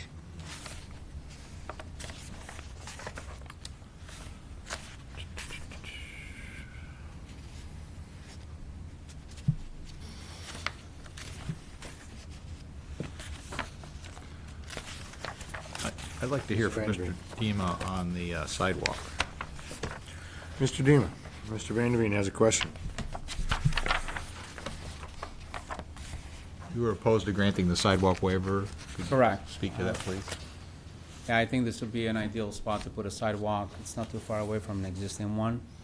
Talked to Public Works as well about it. I think they feel the same way. So out of the two waivers tonight, I think the loading dock is not an issue for us, either one, including myself, but the sidewalk, I think it's justified that it needs to be in place. And as I said, it's adjacent or close to an existing one as well. We see extending that at some point, and that's why we're against it. And it's on the way to Benson. Oh, that was it? And it's on its way to Benson. Yes, and it's on its way to Benson, correct, yes, Yeah. Thank you. correct. And on Benson's side as well, yes. Mr. Dema. Go ahead, Mr. Rowley. Yeah, speaking about that, how can it be on its way to Benson's when you've got the marshes right there? No, on the way to Benson means the direction going to the Benson. It Yeah, doesn't but mean it's, Mhm. I'm suggesting that you can't place a sidewalk without intruding into wetlands. or you could if you build it on the shoulder. You don't have to go in the wetlands, but you can build it adjacent to the shoulder. Are you talking after the site? You talking about after the culvert? Right, There's no plans for that right now that I'm aware of, but No, I understand that, and I'm just saying, are we building the sidewalk that is going to end and not go anywhere? we're not building a sidewalk beyond this point if this ends up being the case. The sidewalk I'm talking about is the sidewalk prior getting to this site. So it's by the Benson Bakery. So the intent is having an existing sidewalk by the main entrance of this secondary side where the apartment complex is and connecting it to this area, which is going to be a plaza. So the intent is to have those folks that live there maybe go in if they want to go for a walk and get stuff, a food court, whatever you want to call it. That's the intent of that sidewalk. If we connect the gap that's between this site and in front, I think it's a residential area, but I think there's enough in the right of way there to make it work. That's where we're coming from as staff. But we don't expect anything beyond this going to Benson at this time. There's no plans for that. There's no funds for that at this time. Yeah, thank you.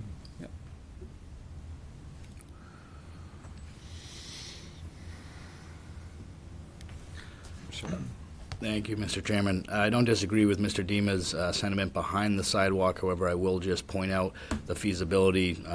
If you look at an aerial view, you do have 4 large utility poles carrying three-phase power on them. The conversations with Eversource is no way are they going to move them.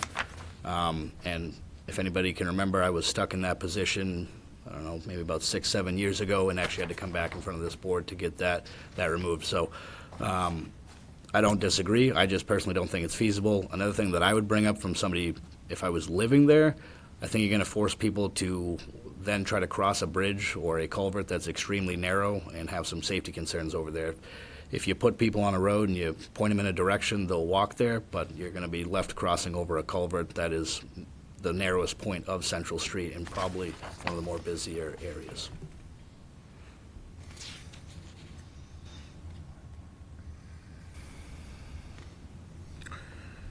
Yeah, I guess as I'm just reading the actual, I'm not sure an actual waiver is required either. I mean, it says installation of improvements, granite curbing, sidewalks, street trees, traffic control devices. I mean, we don't have the applicants go through and actually request a waiver from each individual item on that line item.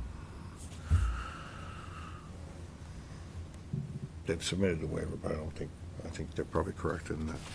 Do we need the actual?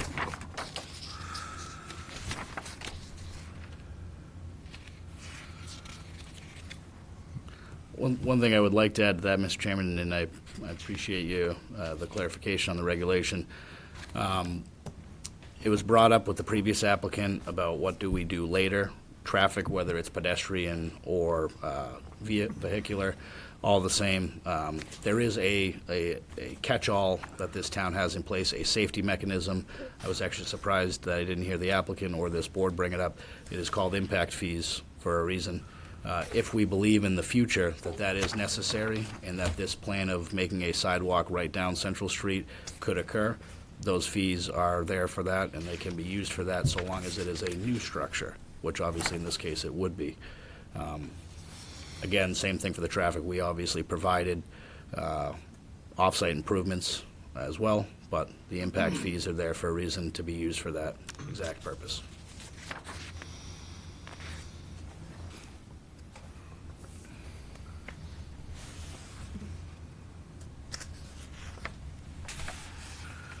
I guess I'll reach out to Mr. Deemer again. You have pretty much the same stipulations, so you have concerns over the traffic portion. Oh, I mean, based on what happened earlier, I think it's only fair to, name of being fair, to basically entertain the same mechanism you did earlier. I would, at this point, based on the feedback that I got, that we got, is basically treated the same as the previous one. Again, my concern is, what happens if we're off? And as you stated earlier, if there's no way to come up with some kind of, what's a backup plan, that there's no point of asking for having a threshold in there. My concern is, again, if things don't work, but as you guys stated earlier, and I agree with it to some degree, if it doesn't work, it's not gonna work, and I said that too. People are not gonna go there, their apartment or here, but I think to be consistent, probably, I would follow the same path and perhaps ignore them and just look at the rest, because the discussion, to save us an hour here, would be, if you can't you can't determine what that improvement is gonna be, then why bother asking for checking at, which I totally get it, but I'm looking at the other side. Someone's gonna get stuck with it. As far as the cap fees goes, yes, there's cap fees available. I think we have about 80 grand, but nothing to the effect to build that sidewalk. Maybe build a segment, with the town forces, but not the rest. It's not millions of dollars in the cap fees. Whatever we have available, it's mostly along Low Road, it's being utilized for Lowland Birch. But maybe for the future, we should have that conversation with the town attorney to see if those types of stipulations, how we could do it legally. Yeah. I mean, we're going through the rules right now for planning, zoning, and engineering. I think this is probably something we can tackle after this, because I think both sides bring good points. Again, my biggest thing is not having us, the town, being stuck with making all the improvements all the time, including within the state right away, because they don't have the funds. And as you all know, you had a previous case where a traffic light was warranted, and they didn't ask for it anyways, and you went beyond and above and beyond to make sure everyone was aware of it, but we can't control certain things. So, yeah, cap fees are there. There's not, there's more needs than there's funds available, as you know, and we keep adjusting them every year. But from a traffic standpoint, the stipulations, I would say, to keep it consistent with the previous case, ignore them and go from there. It hurts me. No, not that much, but just to keep it consistent, I guess. And then we have to figure out what way we can protect the town to make sure that these are true. As I said, maybe that's all true and we don't have to worry about it, but I don't know. I'm a bit on the other side where I get the call, so I'm always like, something's gonna happen, and something usually does. But if we don't have a mechanism right now, it doesn't mean we can develop one in the future. Right. Okay. Thank you. So just to add to that, and I want to make clear, I was not alluding to cap fees that are currently into that corridor, but when this project is complete, as you'll see in one of the stipulations, this corridor will be receiving a little less than $500,000 towards it. I think it's roughly about $380,000, close to $400,000. I know it made me fall out of my chair reading that, but hopefully it makes this board feel good that there will be some money over there to make some significant improvements, definitely more than enough to build a sidewalk, probably enough to have a actual capital improvement plan for that entire corridor, and then hopefully take that and go look for funding. Obviously, I think that this board knows is a couple of projects they've dealt with in the past. That's the first step to getting any money or any grant that is out there, is having that plan in place to show what can be done.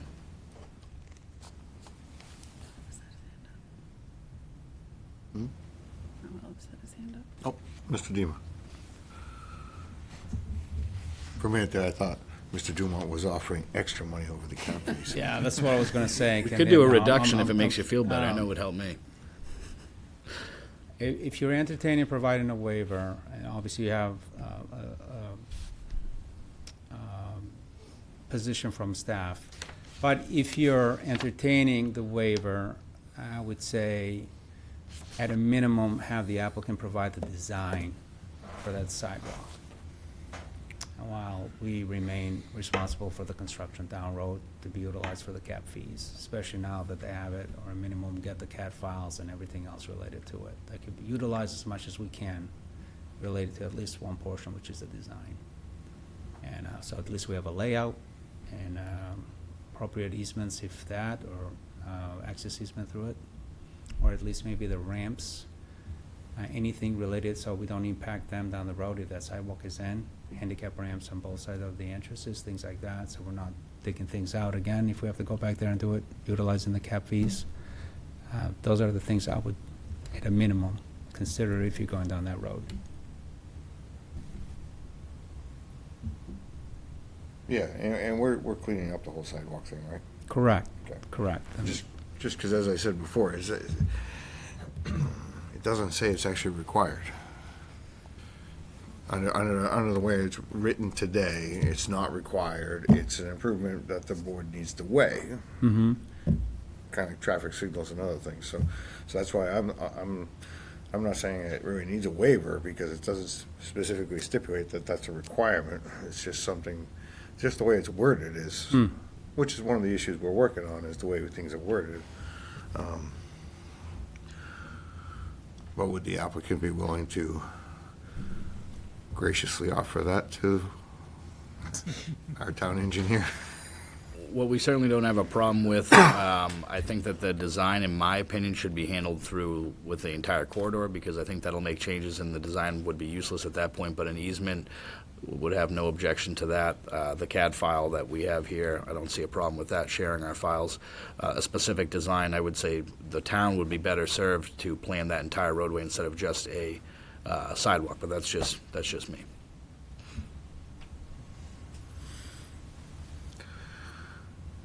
All right, board members.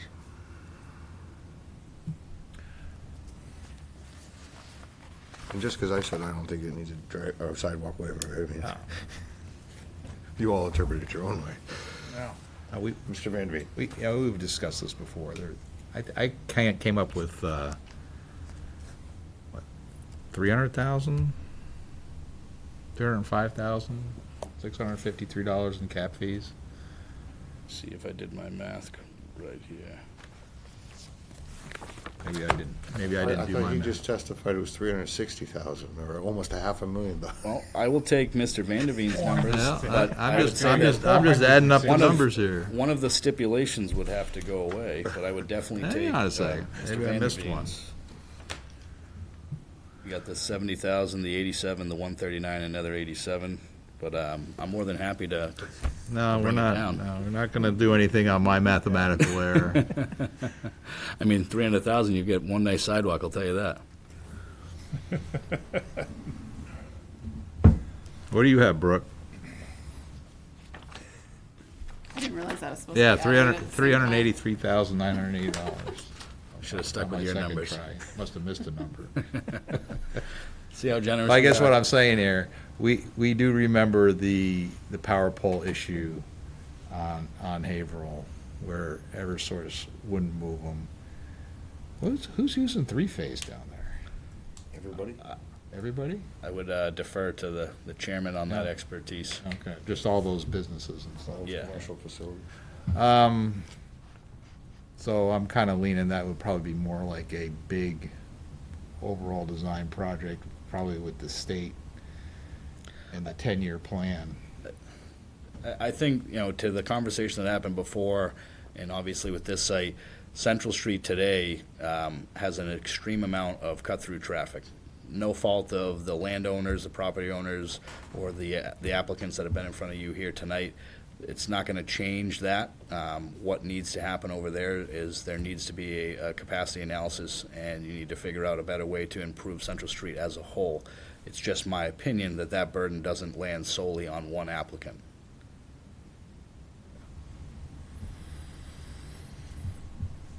Okay. I was just making some comments that I think the cap fees are there. It'd be better, I think better for everybody if it just went to a bigger plan on if we're gonna put a sidewalk down Central Street. You know, and, you know, the vision, which is not his responsibility, is to go from Benson's Bakery all the way into some entrance into Benson's. In my, you know, from my viewpoint, but that's not this And- applicant's responsibility to do that. I'm not saying that at all. But this is a significant contribution to potentially doing something like that. And if the state isn't involved, those poles aren't gonna get moved. Mr. Rowley. I think the applicant is correct in that this needs to be a longer-term plan, because you could have a sidewalk go all the way up to Kimball Hill Road and then all the way up to the senior center. Or you could, if the Benson's park people want to reactivate the other entrance off of Central Street. Central Street for at least ambulatory access. That would need to be considered, and you're restricted by the right-of-way of the highway and the wetlands, so that you've got to deal with the state on that in the longer term. Yeah. What if there was only a bypass around that whole section? Yeah. I hear there's some land for sale. Yeah. Yeah.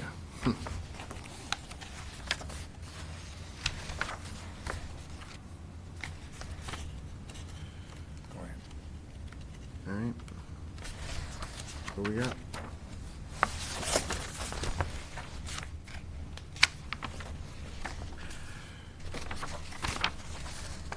Sir.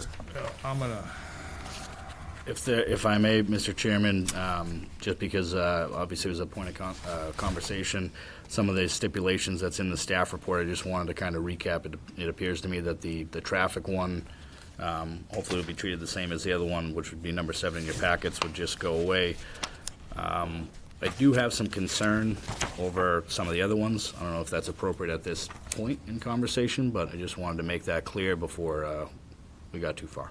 no, I'm sure we all have some concerns on some other ones. Mr. Vanderveen. is there Mr. Deeman mentioned an easement, is there would there be a sidewalk easement? We'd be happy to allocate, I don't know how much, and he'd probably be better to speak to it, how far the right-of-way goes over currently, but, you know, I would imagine you'd probably need an additional couple of feet on our side, and I don't see that being a problem. Okay. The only thing I would just make sure that this board considers, you know, taking the whole thing into effect, landscaping regulations. Obviously, if the town does it, then it's a different story, but we did use part of that up there as green space for this site, but we'd be amenable to some sort of an easement along that frontage if that was a requirement. Okay. And I'm just gonna ask Mr. Bulk a question. So the only thing that Fuss O'Neill hasn't reviewed is the plan that showed that little, I guess we're calling it a bypass or a shoulder extension on the road. No, there's still, I mean, they only took out the traffic portion, but there still is not a final report from them with the 9, let's see, is there 9 pages of outstanding issues that they have on here? So we have not received that. And have they reviewed it with the dual entrances to kind of make sure that, you know, I'm not an engineer, so sight distance and all those. I do not Turning believe that lane. is included in this.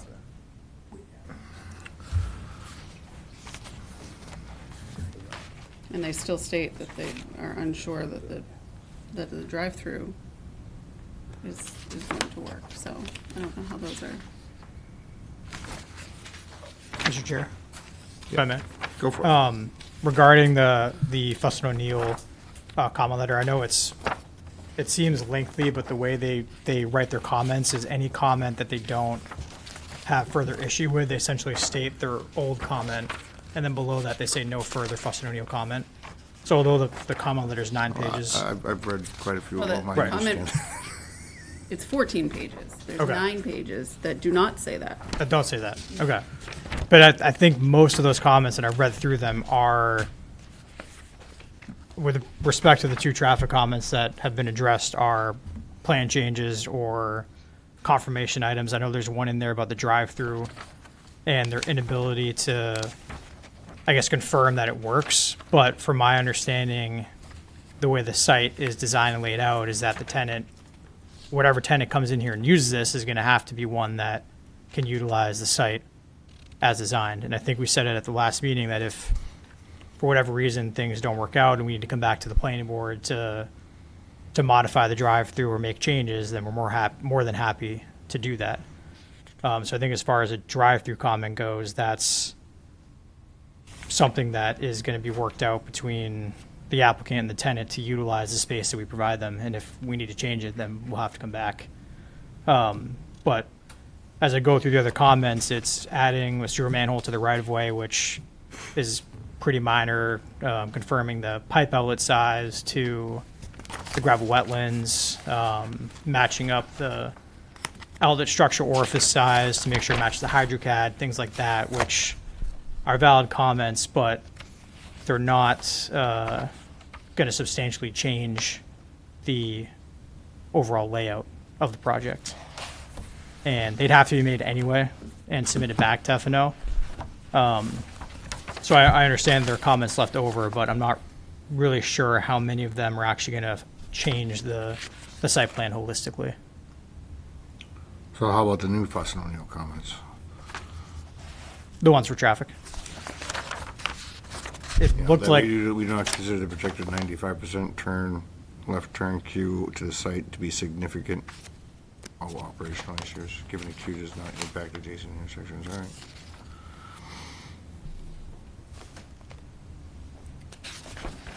I just look and see, it says analysis settings and results could not be verified to determine if they accurately reflect the results. that's these comments that were in this one-page double-sided speak to those traffic comments that were in their 9-page comment letter.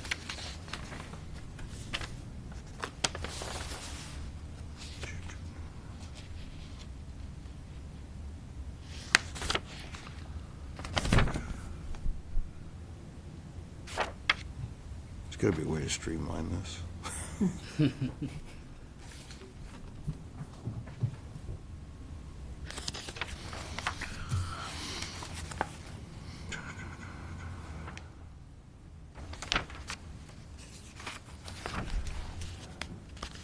If I may add a little bit to that, Mr. Chairman. Sure, go for it. I think if you look through these, and I'm sure James would be happy to go through one by one if you want, but for instance, it starts out with the following items have outstanding issues. Well, you can look through each one of them, and most of the time, they just simply say, the applicant has noted this, or the applicant has stated this. I'll jump to number 7. One of them is just the applicant has stated that the building height issue has been resolved with town staff. The town staff should confirm that the issue has been resolved. So while these comments look excessive, we all know that they've already been handled. And I don't know what response we would need for that. That's one directed to staff. But I'd be happy to walk through, quite frankly, each one of them because we have addressed them. And when I spoke with Erin, the only major concern was these responses for traffic that she was obviously able to give you a supplemental.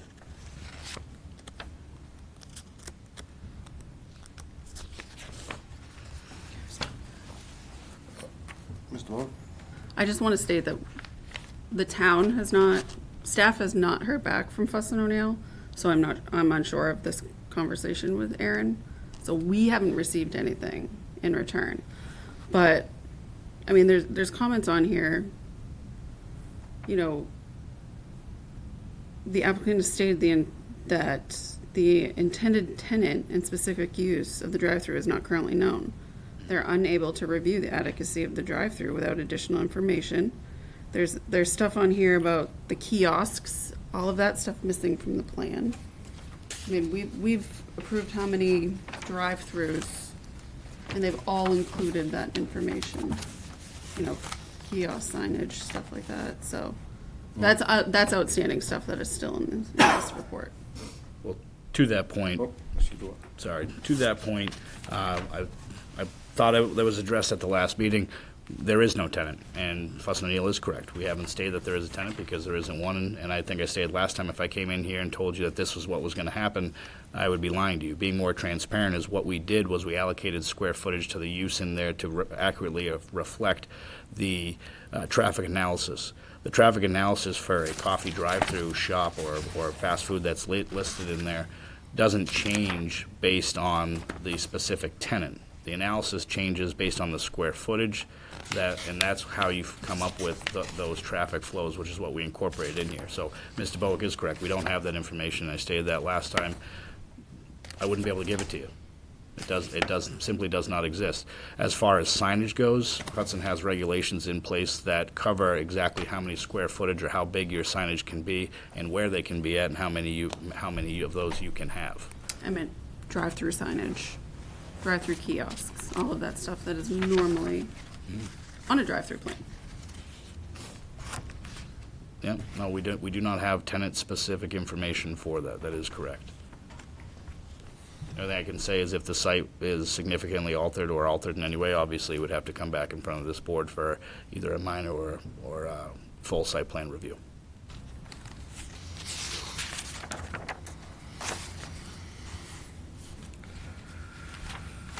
This is some riveting TV. We're all quiet.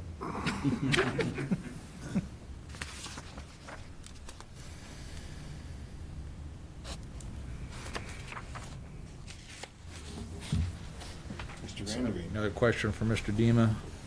Mr. Dima, we just like pulling you up. Sorry. I knew this was gonna be a bad idea tonight. Getting your exercise. Hoping it was gonna be different. So, go ahead. on a sidewalk easement, Mm-hmm. what would, like a stipulation that says applicant to work with town engineer on sidewalk easement, would that be sufficient, or would you like some more? Yeah, that's detail? reasonable. I mean, obviously, I don't expect to wipe out all the parking spaces there so we can have a sidewalk. That's not gonna happen. But I do envision, as was stated by the applicant, that maybe a portion of that green space, if needed. My take on it is that if it gets approved at some point, it's going to be an existing non-conforming because we're going to take away the green space, but obviously that's for public use, so. Yep. We've done that in the past when we did the sidewalk along widening of Lower Road to Sycamore Bridge. I don't see that any different, so I think stipulation along the lines to work, applicant to work with staff to determine that. Absolutely. Obviously, the intent will be to use as much as we can of the existing right-of-way and spill in if we have to a little bit, but there's a couple things there. You know, we talk about permanent and we talk about temporary easements. So those are the things that we need to determine. So it's one thing where the sidewalk goes. It's another one where we have to do some minor impact and we have to basically restore everything. So there were two things to it. But either way, my vision is if this happens, that obviously the parking lot will not be impacted long term. Will be short term maybe, and that's about it. But that's something can be worked put with in town there. staff to determine. Because we might have to go back whenever we're ready for this. It won't be tomorrow. All right, thank you. You got it. Appreciate it.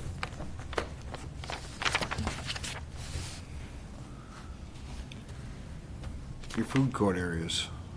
I see you provided electricity into those. That's it, right? We also show, James can speak to this, water and sewer. I thought that was a request of the board.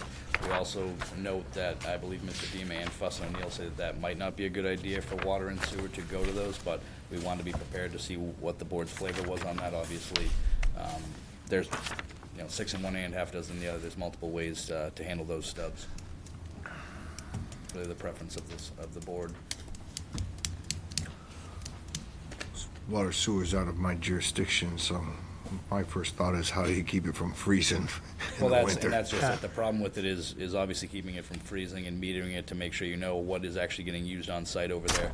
And the only thing that I could come up with in my head is you'd have to have a small utility shed that's insulated to keep that. You'd have it metered with a stub coming off of that meter. We didn't want to show that. That's more on the plan. We're fine with just electricity over there and whatever's there being self-sustainable. But again, I didn't want to not have it on the plan and then have someone say, well, you know, we asked for that, so. Yeah, I would think, it's just me, I would think water and sewer, you'd probably pull off of those areas and just do the electricity. It's amendable. Not that, and this is a Board of Selectmen issue, I don't know how they get rid of the water after they use it in those tanks, but that's not my issue. Right?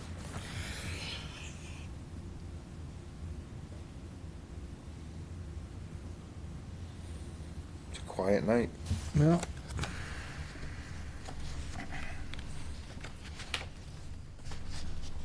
Since it's out there, should we do the sidewalk waiver? The board deems to do a sidewalk waiver, the board can do a waiver. Move to grant a waiver, section 275-6T1B, general requirement sidewalks to allow for no sidewalk to be constructed where one otherwise would be required. The applicant states that the installation is blocked by existing infrastructure-related constraints and there's a lack of current connectivity by one lot. And based on the board's discussion, testimony of the applicant's representative in accordance with the language included in the submitted waivers form for said waiver. In lieu of constructing an isolated sidewalk segment, the applicant proposed to make a financial contribution to we've already discussed, that future Central Street capital improvement project where funds can be utilized as part of a comprehensive roadway and pedestrian infrastructure improvement program, and there'll be a stipulation with the site plan approval that states applicant to work with town engineer and town staff on a sidewalk easement. Do we have a second? Seconded by Mr. Lyko. I'm just gonna go back to clarification. The applicant proposed to make a financial contribution towards the future Central Street capital improvement project. Well, those are those are referencing the cap fees, so let's How just much strike is he that. contributing? No, let's just strike that. 2.3 million?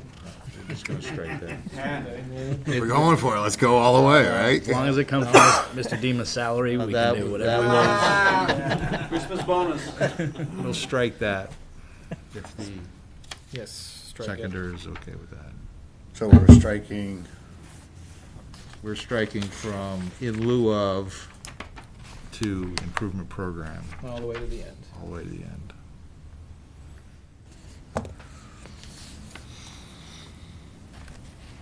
okay. With the exception of the easement. Tracy, Oh, no, the easement piece stays. Where I commented. But that's also gonna be in the stipulation. Probably a stipulation, yeah. okay. So we have the motion. Any further discussion on the motion?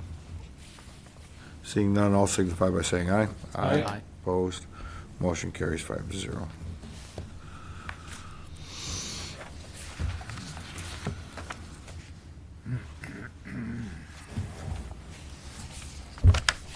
Mr. Lyko. I move to grant the waiver 276-8, C2, 6B, loading space to allow for no dedicated loading space, but instead utilize the 24-foot wide travel lane located in the front of the building as the loading area during off-peak business hours. Based on the board's discussion, the testimony of the applicant's representative, in accordance with the language included with the submitted waiver request form for said waiver. Have a second? Second. Second by Mr. Vanderveen. I would just like some clarification. I thought you said on the back of the building, the second bypass lane What was that, sorry? for the loading space. So what we envision being used as loading is that bypass lane on the back of the building. As I read it, I thought. Just that's what because they this said. motion said the front of the building. I mean, quite frankly, I think you could do either or, but we figured operational and safety-wise, it would be best to allocate that to the rear of the building. And I would think the rear would be the location because then you're not interfering with the tenants. Our goal is to do it off hours anyways, or that's what'll be structured in the leases with those retail and drive-through tenant. But definitely, I think that the back, there's gonna be a door wide enough there, emergency door anyways, so that would be preferred for the site. So we'll change it to the back. Just for clarification, you didn't remove the apartments on top of that building, right? We did not remove the apartments. Those are the tenants I was referring to. They're gonna thank you for that. So you're gonna move that, you're just changing that wording from instead to the back of the building. That's good with the motion, seconder? Yep. Any further discussion on the motion? Seeing none, all in favor signify by saying aye. Aye. Opposed? Motion carries. So that is a question I'm gonna ask you. Because it just popped in my head. We're talking loading spaces. I'm moving in the building. I'm gonna enter one of those apartments. Where am I putting my moving truck? What we envisioned would be specified parking spaces. Wouldn't be something on this plan, but the 8 spaces closest on the eastern side would be utilized for the residential units. There's a staircase right across that way for them to carry their stuff up into their units. But that is what we're figuring on doing to make things a little bit easier for those tenants up there. Just because my job is to play devil's advocate. Sure. I got a successful drive-through restaurant. How am I getting my crap upstairs? Where there's a Safely. will, there's a way, Mr. Chairman. I think is probably the best answer for that. No, I agree. Obviously, it's an extremely tight site.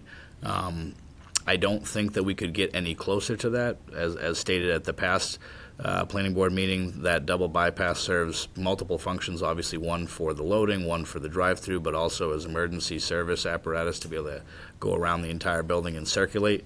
So I feel as though if we put something closer to that and it was blocked off, we'd run into other concerns. We did add a crosswalk connecting the front sidewalk of the building to the designated 8 spots to the east to give pedestrians a designated means of access to the building. Yeah, this is just my thought process, and it could be just my thought process, is that the tenant's gonna wanna move in, and they're gonna put their moving truck right in the front of that building. It's gonna sit out there for a couple hours. Is that gonna cause some sort of an issue?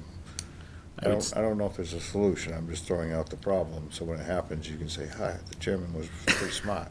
I would say that most people would see on the day-to-day basis operators doing things that most of us wouldn't do.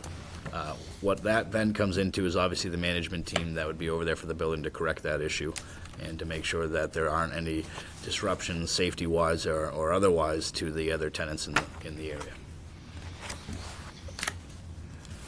I'm gonna ask another question. The exit to the building A, is there do not enter signs? We can certainly add those, yes. I'd have to look to James for that, but None proposed right now. We can add do not enter signs to make it clear. Yeah, I would think you'd need, because if not, there's gonna be no indication that is not to go into. I would agree. That's an easy ask. Just another pole in the ground. More signs. Even though we understand that under You'll have no- law, is they're not enforceable, but we were trying to direct people to do this proper thing. You'll have no room for that sidewalk soon enough. Signs. Once you put a sign in, you can't move it like a telephone pole. Board members.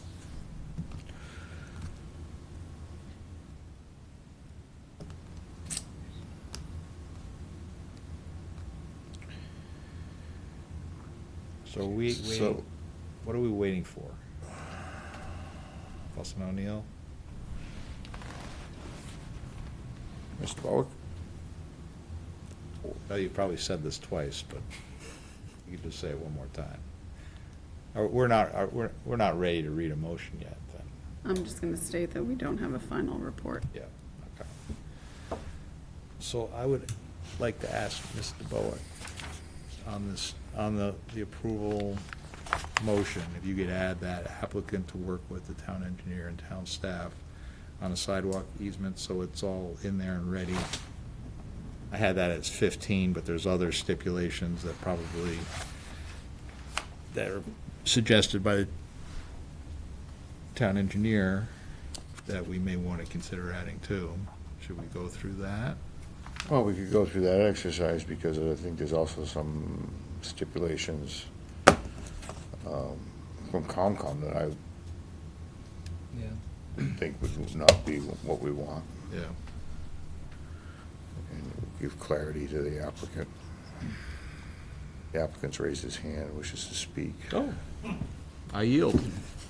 So I would like to add that we came into this meeting expecting a decision from this board.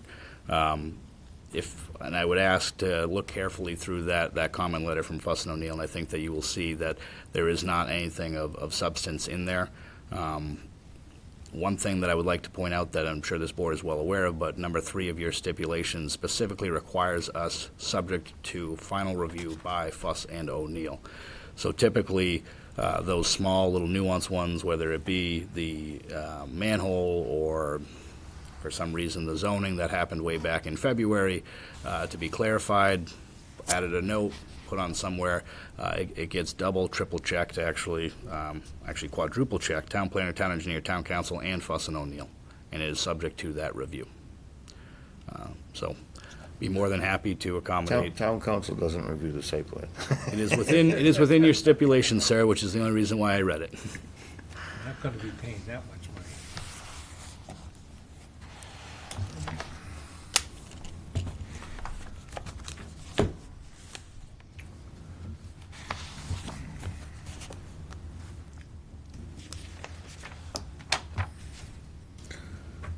So as always, it's the will of this board. Does this board wish to kind of just go through the stipulations that are out there and see if there's any that they want to have removed? All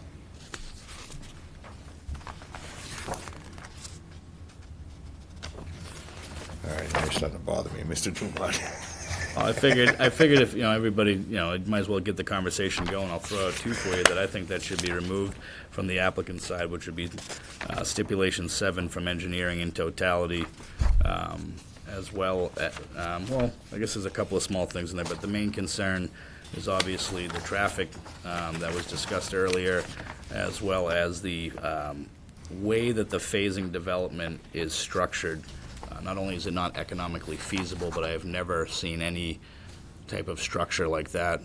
We proposed to this board a phasing plan from Building A to Building B, C, and D. This has it structured based on 75% occupancy of no less than 90 days. If I had to have a crew pull out every time and wait for each building to be rented 75%, not only is the average occupancy or vacancy about 20% to 25%, we may never simply meet that criteria, but I'm going to ask you a simple question. Where are you reading that? 7.6. Page 12 of 17. Prior to the issuance. That was a traffic issue. It's tied together. Now, let me ask If we- Mr. Dema. Mr. Dema, when you said that, to be fair and consistent, to remove it, were you thinking this whole 7 was going to be removed? Yeah, I would remove all that. So the phasing was due related to the traffic, so if the traffic stipulations will not be entertained, then obviously the phasing goes away as well, because again, it's in line to what, was discussed previously. So I would consider both of them combined, so if you're gonna remove one, you should remove the other one. So the phasing goes away if the traffic goes away. That's how I would treat it. So I would remove both of those. If I were, if you want to entertain it. There's no value of doing one or the other, it have to be both or none. Right, Yes. exactly. With that note, then I would agree if 7 goes away. Quite frankly, for Mr. Dema's, we don't have any objection, obviously, to the first 4, and this board has already handled 5 and 6, so.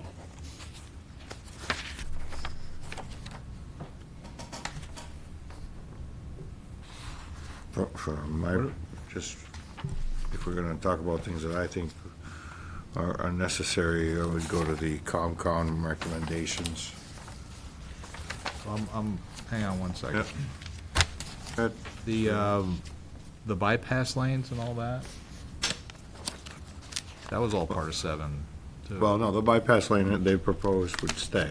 That would stay. Yeah, that, yeah. It's just all the following up monitoring, controlling the phasing of each building with approving of the other things. We don't propose any changes to the site plan that you have in front of you here tonight, which includes that bypass lane and those 2 entrances and exits. Yeah, it was just included in 7, so. Yes, yeah, it's referenced in there, but yeah, we don't propose taking that away. Good, thank you. We appreciated Mr. Dima's comments. We do think it'll help the whole site function better as a whole. So as I was saying, from mine would be the COMCOM, the lighting for wildlife-friendly lighting practices. We already required downward shielded lights. That's number 17.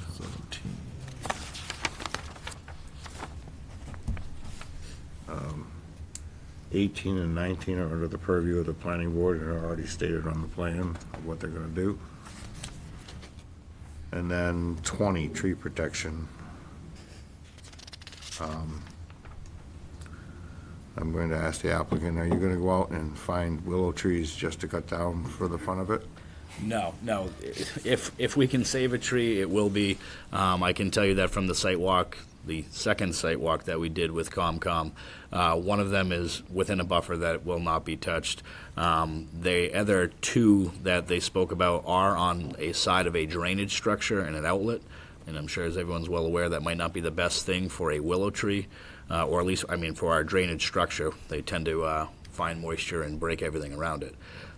So I have no problem, if possible, keeping the trees, but I just want to make sure that we are not held to that standard. For what it's worth, we have a note on the plan basically saying to that effect that all the willow trees within the limits of disturbance are going to be flagged prior to construction and saved to the extent practical. Yeah, and you're already gonna put in the do not cut, do not disturb town conservation markers anyway, right?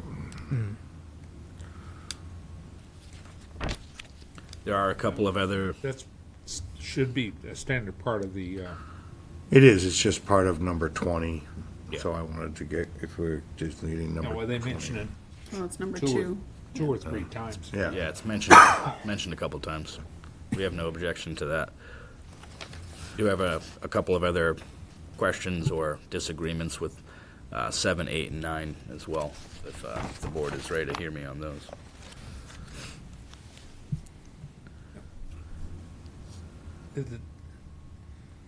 For number 7, it states that you cannot refuel on any unpaved surface. I haven't seen that before. It's not feasible, obviously, during construction. I would say that within the buffer or obviously the wetland itself, more than fine. Typically what I see in the past is that there won't be any storage of refueling vehicles within the buffer. Yeah. But to restrict the site to say you can't fill up anything would basically mean that I'd have to take any kind of machine, even a basic pickup truck off-site to refuel it. Because in the beginning stages, it is just going to be dirt. So we would just reduce that to refueling vehicles shall not be parked overnight or left unattended within wetland buffers. You're okay with that? That's acceptable. Yep. Mr. Chair. Mr. Harvey. And when you're talking about refueling vehicles, that's a fleet maintenance type truck that would come in. Correct. And refuel the vehicle. It's actually, so that's my interpretation of it, but when you read it, it's actually talks specifically about refueling an individual vehicle. So not just the refueling vehicles itself, but it actually says that you cannot refuel within wetland buffers or any unpaved surface. Well, I think within the wetland buffers is a standard operation, but no paved surfaces, there's gonna be no paved surface out there. It's going to be a little bit before we get pavement. So like I said, the buffers, no problem. But I just want to make sure that, Mr. Dima doesn't come down and, slap somebody's wrist if they're refueling on a construction entrance or something like that. So you could just strike the or on any unpaved surface from this, right? Correct. That just cleans that up. Just to follow and put a fine point on that. And the applicant is not responsible for the refueling if there is a spill. It's the contractor that he hires to come out and do the Yep. refueling No, that's responsible. no, that's way beyond our peer review. We're not gonna make the statement that the contractor is not responsible. No. Or the applicant. Because, my opinion is, the applicant hires a contractor, it falls back to the guy who owns the land, so. Well, yeah, but it eventually, however, from my experience doing liability investigations, the guy doing the job is the one that's gonna get screwed. I think you're Once both right. again, way beyond our purview. I think we've covered this one. Yep, thank you. Next. So you said 7 and 8? 7, 8, and 9, material storage, stockpiling, saying that stockpiling and construction materials is not allowed within wetland or wetland buffer areas. Obviously, there will be no fill of the wetland, but in order to clear the site of loam, we are going to have to push into the buffer, which will obviously then get cleaned up and restored. That's why we have buffer impacts, temporary buffer impacts. So that wording is just, in my opinion, not feasible. But I think it's covered in other areas where all wetland buffer impacts that were listed will be restored to their natural state. There is. But if you look at it, it would almost be impossible to clear the lot of topsoil. And where, obviously, I think everybody would appreciate, we're hoping not to bring more trucks in and out of the site, to remove that and then bring it back.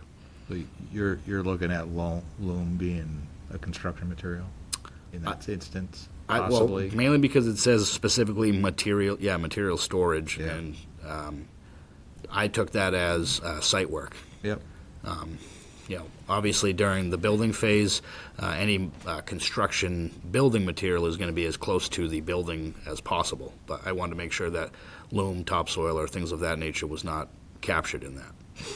But you'd almost have to, Mr. Dema, you can come on up, but you'd almost have to distinguish that it's in the designated wetland buffer or impact areas or something, because. So if the project gets approved, there'll be obviously a silt fence established for erosion control. Work within the buffer will be allowed as approved by a conditional use permit by the Conservation Commission and the Planning Board. I think the language there for storage, it's related to, we don't want to see folks storing gravel, crushed gravel, leftover asphalt. We don't want the concrete trucks to dump into the wetland buffer, even though we're going to put loam and seed. So when we talk about storing, not equipment, but storing material, I think loam is reasonable because that's basically the native stuff. What we don't want to see is things that are going to get recycled within the site. Things that are going to impact, they're going to go through, things of that sort. Because once you open it up, that's it. But I think we're going to be able to enforce it, but it's one of those things that no one is really going to know. But if we see something like, the biggest thing for me would be, concrete being, trucks being cleaned up within the buffer. That's going to be an issue. I think someone dumping a load of gravel and have a front loader come and pick it up, that's not going to be an issue. So I think that's something that we can investigate, and we're going to keep an eye on the site. I wouldn't get too carried away here tonight, but basically you may be alternate saying, any native or loam, it's more than reasonable. Anything else beyond that, I think. Native material and loam. Yeah, native material, including disturbing obviously the buffer, which he's going to have a permit for through a conditional use permit. But we just don't want the stuff that could be intrusive, or they're going to create erosion control issues there, or penetrate, or things of that sort. As again, the biggest thing we see is concrete trucks, going somewhere that's far away from anything else and cleaning up and all that, and that's usually where they go in. So that's why that language is in there, to make sure stuff that, but loam, not a problem. Native stuff, moving stuff around, not a problem. Mm-hmm. Because not importing anything. Not importing anything. Correct, yeah, it's non-native stuff that we don't want to see there on those areas. And again, if it's off by a foot or two, no one is going to be out there with a tape. We just don't want this right next to the wetland, and it's going to be a flood happening or things get out of control, the silt fence gives. Next, everything is being dumped now on the wetland, instead of having that, sheet flow area that, if something does happen and fail, we have a little bit of a buffer. Mm-hmm. Sounds good to me. Okay, number 9. Well, that one actually made me chuckle. What? Says no snow storage could be off of pavement. And that's usually. Where else does it go? That's where it usually goes.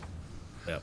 That was my concern with that as well. Otherwise, I think you'd have I think you would then create a parking issue, which then would inadvertently cause other issues downstream or upstream or however you want to put it. And they've already got you using that, The snow ice removal certification, the green, Yeah. yep, yeah, Green no stuff. problem with that whatsoever.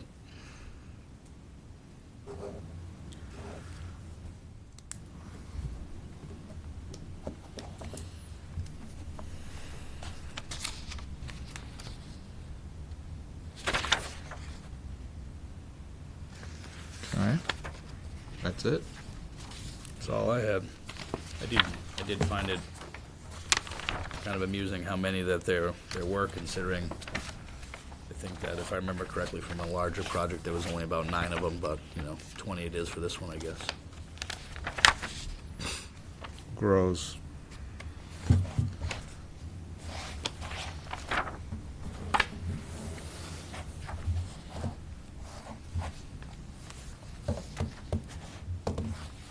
All right.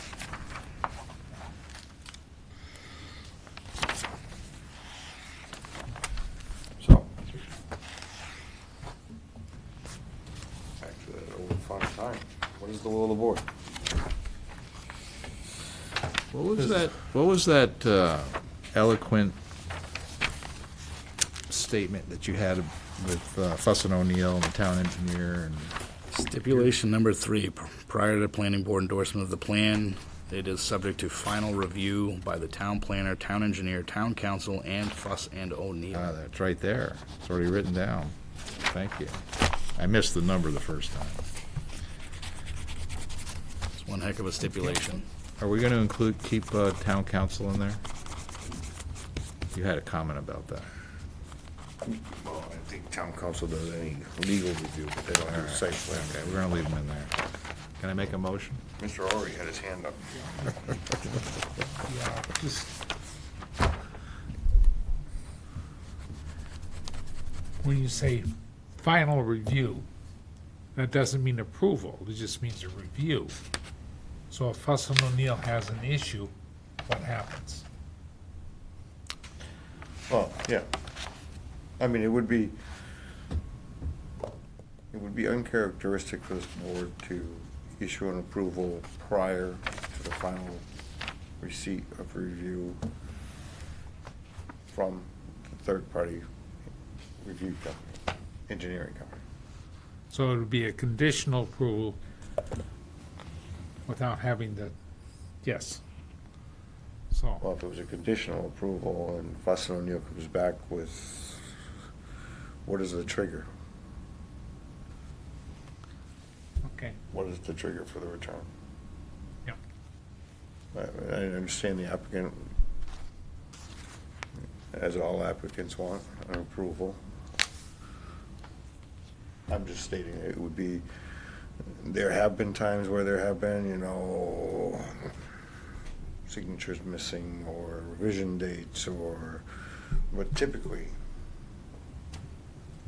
I, just for the viewing public to understand that this still subject to an analysis.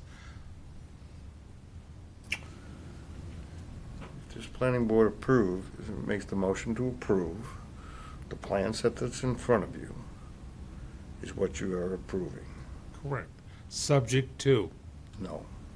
what, Final review of what is approved, right, not subject to what is approved, which is what's in front of you.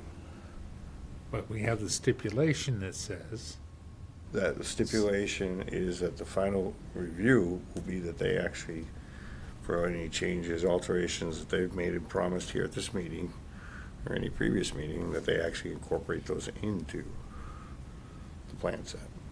very good. It's dotting i's, crossing t's. So, Jim's not here, somebody's got to do that. just making the best better.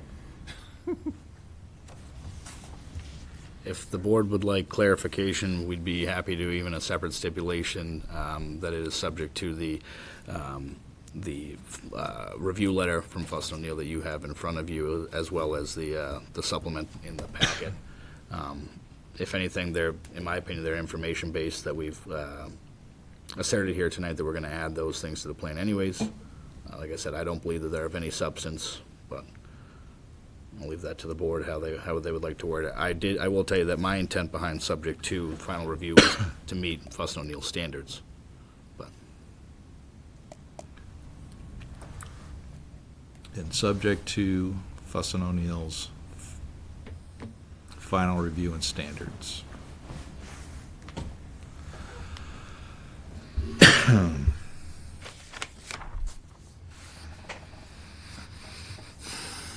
we'll add that obviously, I'm sure that plenty of you know, Fuss O'Neill does not make a recommendation. They simply say that the applicant has provided, whatever their comment was based on typically. Or they come back with the applicant will work with town staff. Yep. Which once again leaves us in the. I'm going to bring up that zoning one again. 100% understand the applicant's position of wanting to get the approval, but once again, that leaves us with an open-ended question. Right? The applicant shall work with town staff. What's the solution? Does town staff come back to him and say he's buying a $5,000 toilet, only could buy it at Home Depot for $300? I mean, it's just. I didn't see that in the comment letter, but I would appreciate if that didn't happen. It would just not be our normal course of action. Correct. So, but it is the will of this board.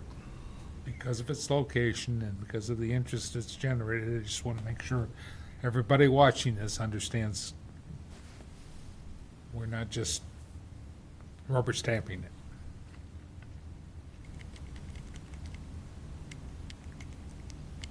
Currently, we're doing nothing. Well, I think Mr. Vanderveen had his hand up. It's either going to be a motion to approve or a motion to continue, I would say, at this point.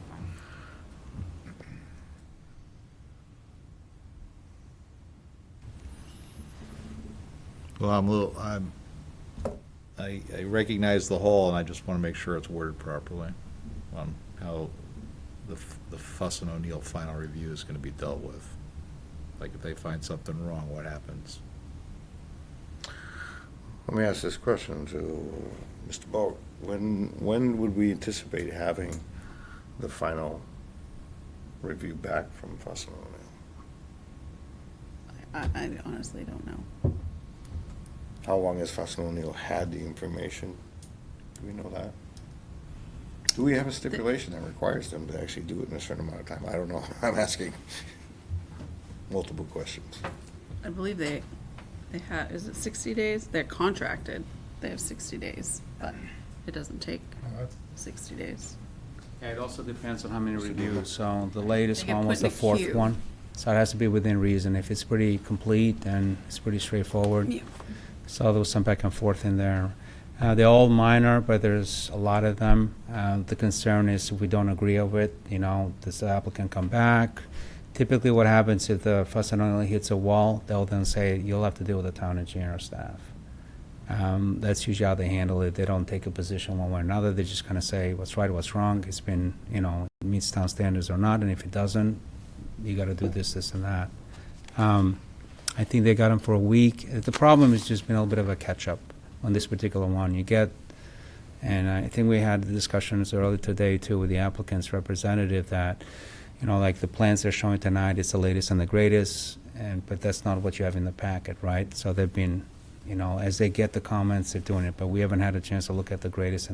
Obviously, it's very close. It's just kind of, what do we get now? Like, all the leftovers and verifying them. So typically the way it works is Fuss and O'Neill says we're all set, and then we have internally someone from the engineering department, separate than me, I do my own review, that says, confirms, yes, all those comments have been addressed.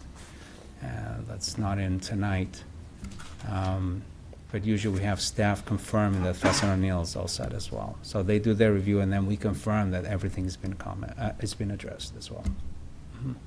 And this is going to be totally off topic, but how can we have a contract with Fuss and O'Neill saying that have 60 days to do the review, and the state law gives us 65 days to, to do an approval or Well, deny. it's That's probably, the probably needs to be, offsite. probably you need to fix that too as well. But again, I think that depends on how many turnarounds you've had, if you had all the information or not. So I think there's a lot of variables there. But this has been fast-moving.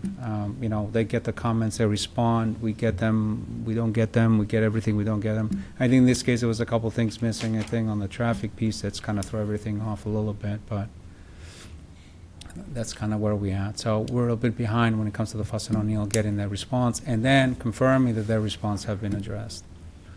Hopefully, most of them say no further comments. You see that a lot. Some of them sometimes says needs further. So those are the things we can confirm tonight.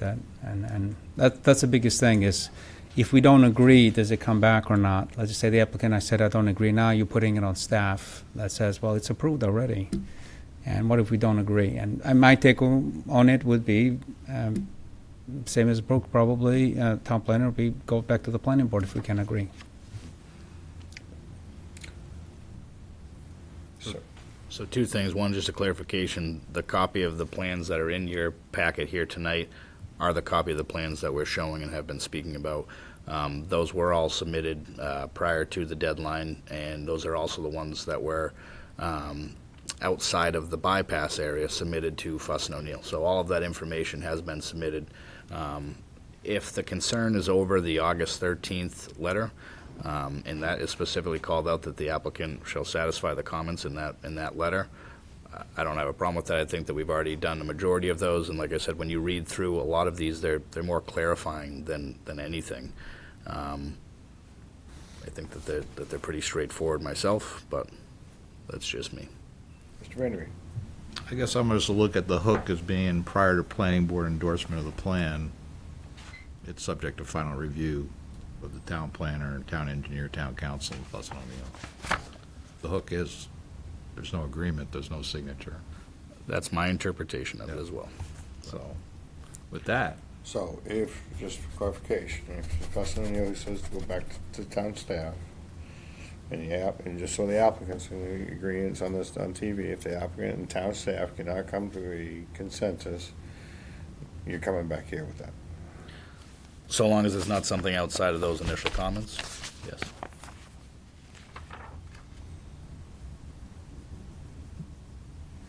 I just wanted that clear, you know. I don't want you guys all up there fighting. No, I think, Dukes out. yeah, I think it'll, like I said, I think that I there's mean, you multiple all things. compromise pretty well together, but No, I think that quite frankly, a lot of the compromises and suggestions that were made on both sides have been very productive for the entire site plan, so I don't see an issue there with that. Mr. Vandery. I'll make a motion.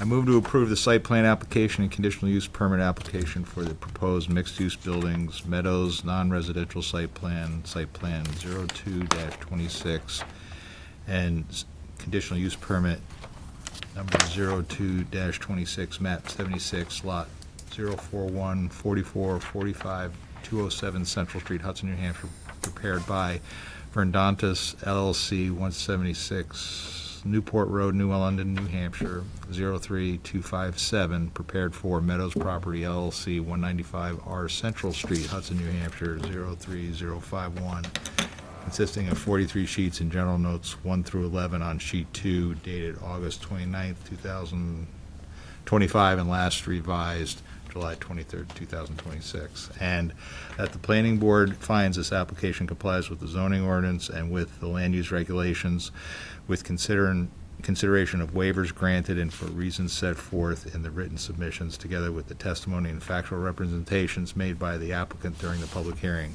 subject to and revised per the following stipulations.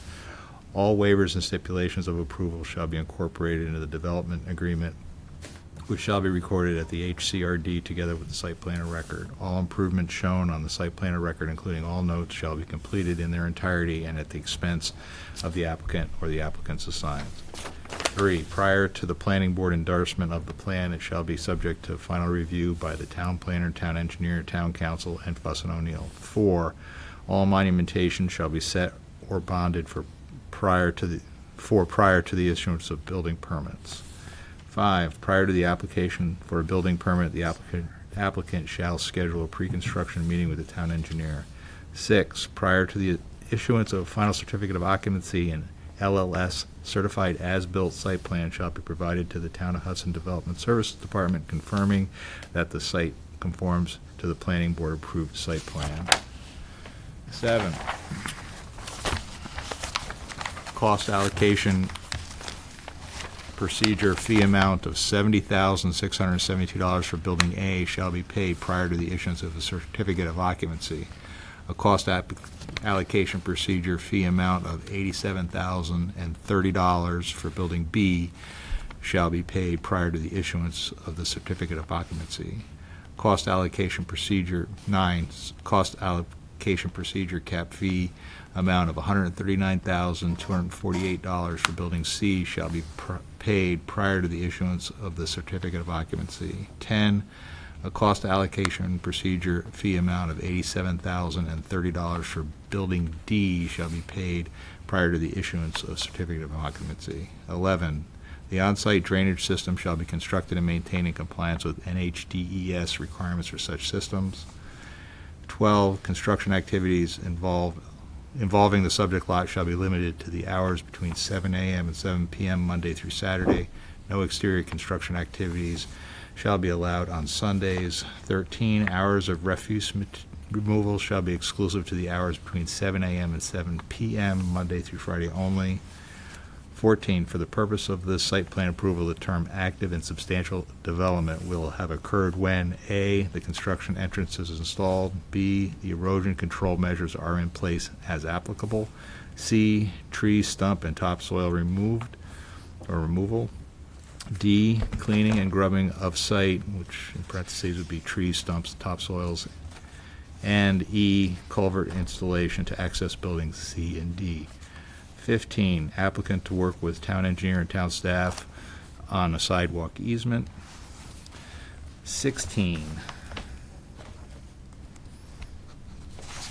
asbestos remediation and construction, no site disturbance, evacuation, demolition, grading, utility installation, building construction, or other construction activity shall commence within the areas containing or potentially containing asbestos containing material until all required state approvals for asbestos investigation, management, remediation, or abatement have been obtained and an improved asbestos remediation management plan is in place.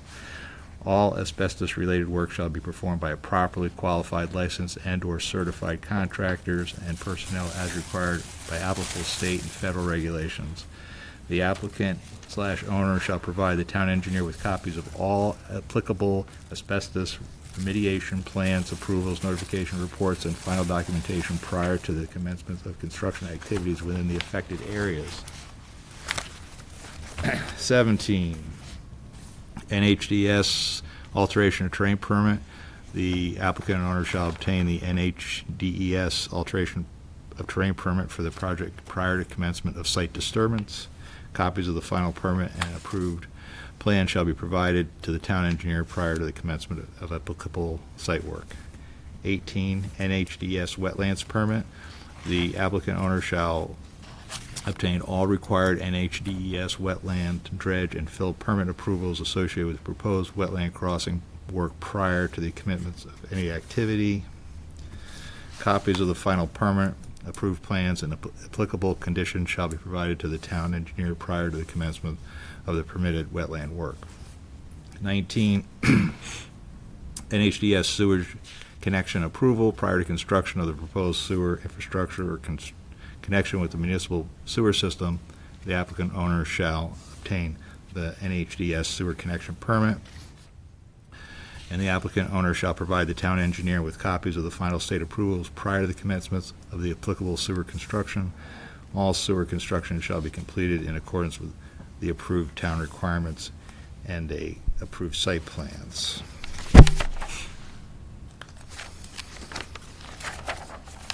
Where was I?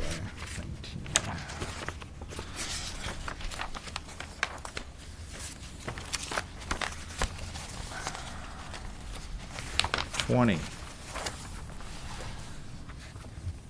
Wetland buffer impact limitations and plan revisions. This motion is based on the plan and documentation submitted by the applicant.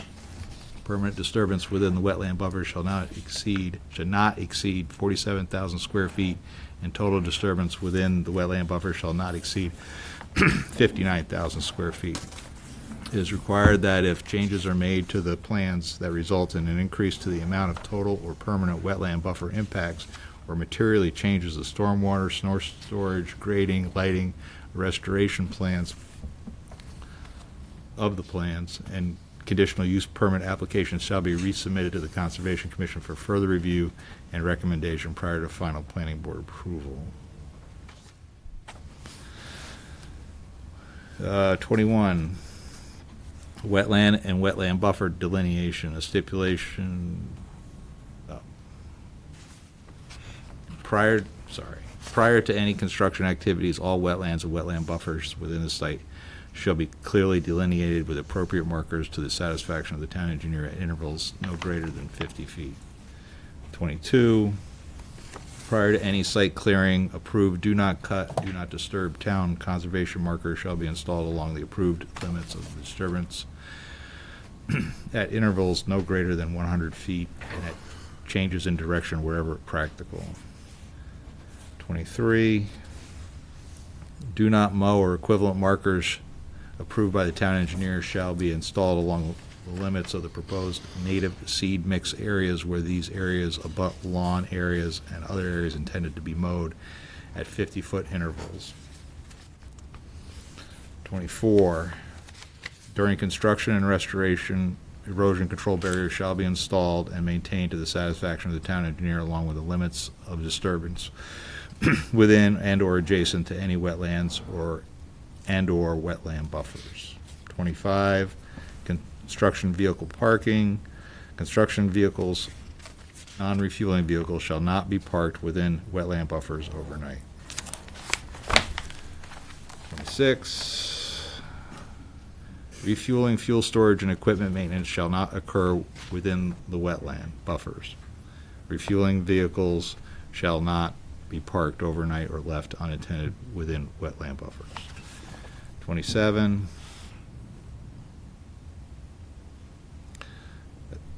stockpiling of construction materials are not allowed within the wetland or wetland buffer areas of the site or in areas designated for permanent conservation with the exception of native materials. 28,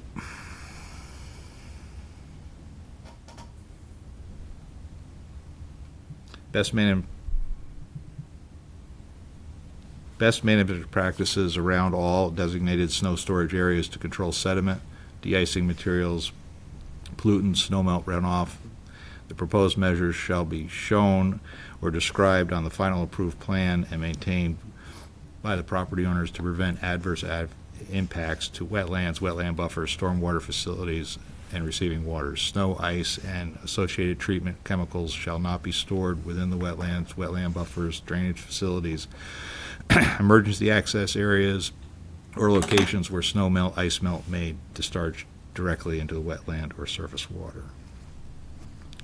29, storage sheds for chemicals used to manage snow and ice at the site shall not be placed within any wetland or wetland buffer areas, and such storage areas shall be shown on the approved site plans. 30, Well, that one's not really needed because it's not shown on the approved site plan.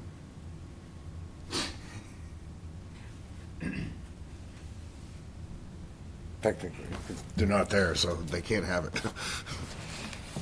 okay, So, scratch that. sorry. That's all right. 29, all snow and ice management services for the property shall be performed by a contractor certified through the New Hampshire Department of Environmental Services Green Snow Pro certification program. Snow plowing, snow stockpiling, and the application and storage of snow removal de-icing materials shall be conducted in accordance with the applicable Green Snow Pro practices and guidelines. The property owner and/or property management company shall maintain a current copy of the snow removal contractor's Green Snow Pro certification and provide it to the town upon request and whenever snow removal contractor changes. 30. Fertilizers utilized for landscaping and lawn care shall be slow-release, low nitrogen types, less than 5%, and phosphorus-free, except where a soil test demonstrates that phosphorus is necessary. Fertilizers shall be applied in a manner that minimizes impacts to wetlands, wetland buffers, storm water facilities, and receiving streams, and should not be used within any wetland buffers. Pesticides and herbicides shall not be used within wetland buffer areas. 31. All disturbed areas within the limits of temporary wetland buffer impact shall be restored to a natural state with native topsoil wherever possible, along with wetland conservation seed mix or an equivalent seed mix approved by the town engineer. 32. Native shrub and tree plantings shall be provided along proposed slopes and disturbed areas within the wetland buffers in sufficient quantity to restore the area to a naturally vegetated state. For example, forest. Size and type of vegetation shall be provided. Size and type of vegetation to be provided shall be determined by a New Hampshire state licensed landscape architect and/or wetland scientist. Species to be selected shall be salt tolerant and appropriate for respective slopes. 33, any vegetation associated with the post-construction best management practices and slope restoration, including stormwater management areas, shall be suitably established to withstand erosion and shall be inspected by the town engineer and property owner, and shall be required to provide a suitable replacement for any vegetation not suitably established during the relevant monitoring period. That's it. So we have a motion, do we have a second? Second. Yep, seconded by Mr. James. Mr. Deeman would like to come up and, Thank you, Mr. Chairman. Because we got rid of some of the language for the traffic stipulation, there was, I think, some language there related to all off-site improvements shall be completed prior to getting a CO for Building A. I would like the planning board to consider putting that stipulation in. So basically, what we're asking is the applicant to complete the off-site improvements related to that additional lane or the shoulder prior to getting the CO for Building A, if you wish to entertain it. I think that makes sense, so we make sure that that's in place prior to them operating and they don't do it after the fact. so that'll be stipulation 33, 34, stipulation 34. Could you repeat that? I'm sorry. I think the stipulation would be the applicant shall agree to complete the off-site improvements Yep. related to Building A prior to getting the certificate of occupancy for Building A. Thank you. Shouldn't be the applicant shall agree, the applicant shall complete. Yeah, so the way I have it is, it was part of 7.1, Building A, Central Street access improvements. Prior to issuance of a certificate of occupancy for Building A, all proposed Central Street access improvements associated with the Building A shall be fully constructed and operational, including the entrance-only driveway, exit-only driveway, roadway and shoulder widening, 12-foot bypass area, pavement markings, drainage modification, and all other improvements shown on the approved plans, or shown on the latest plans, whatever. That would be number 33 then. Yes. That's number 33, that's good with the motion maker. Good with the motion maker. Motion seconder. Let's go with the motion second. I do want to ask one question under the, because I don't think we've seen this active and substantial development laid out. have. Quite like this. Is it really just like this? Yep. Because the way I'm reading this, it looks like you can strip the land and that's it, now you're actively and substantially. You just take the trees down, take all the topsoil, and now you're vested into the project. The applicant wishes to address that statement. If I may, Mr. Chair, I know it may be a little unorthodox with the motion on the floor, but I do have a concern, mainly with number E, obviously, or letter E, I apologize, on 14, culvert installation to access buildings C and D.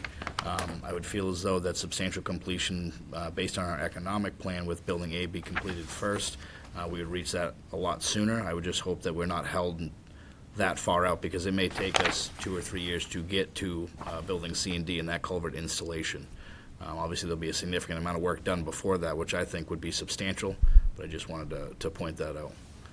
We're not gonna just, cut out all the way out back and put that culvert in right away. It doesn't make sense to do that. I don't think anybody here is looking for us to do that either. Right, and the way I read this is you wouldn't even have to do building A, as long as you strip mine the whole back lot, you would be vested into the project. Yeah, I would agree with you there. I think that it could be worded a little bit differently. I don't agree. It should definitely be worded in there as a stipulation, but I would probably do it a little differently myself, but it's the will of the board. My biggest concern is with letter E. So would it be worth making letter E the completion of building A would be considered vested or active in substantial development? I'd say footings for building A. Personally. So let's do that. I'll propose that. E would be completed footings for building A.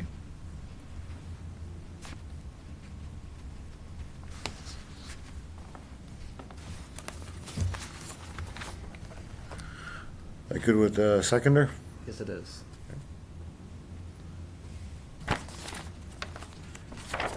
Okay with the applicant? Yes. I wasn't asking him that. No, me, I can. It's the will of the board, not the It's the applicant. will of the board, but, concrete's expensive. Concrete's Run that by 'em. expensive. So I was totally wet. It's just sand and water and lime. All right. So any further discussion on the motion in front of this board? Does anybody want it repeated? No. All in favor signify by saying aye. Aye. Opposed? Motion carries. At this point, we're at 10:12. The chair does need to entertain a motion to continue on past 10 PM. Mr. Lyko. Motion to continue. Do we have a second? Second by Mr. James. Any discussion? Seeing none, all in favor signify by saying aye. Aye. Opposed? Motion carries.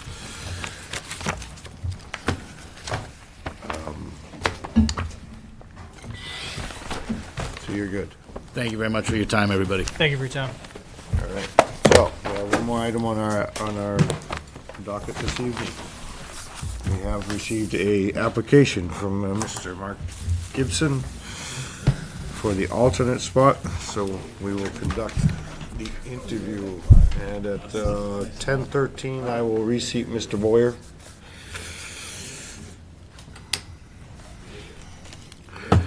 Come on up, take a seat, give us your speech. I know, I've lived in Hudson probably about 11 and a half years. Name and address for the record. Mark Gibson, 3 Hayward Place.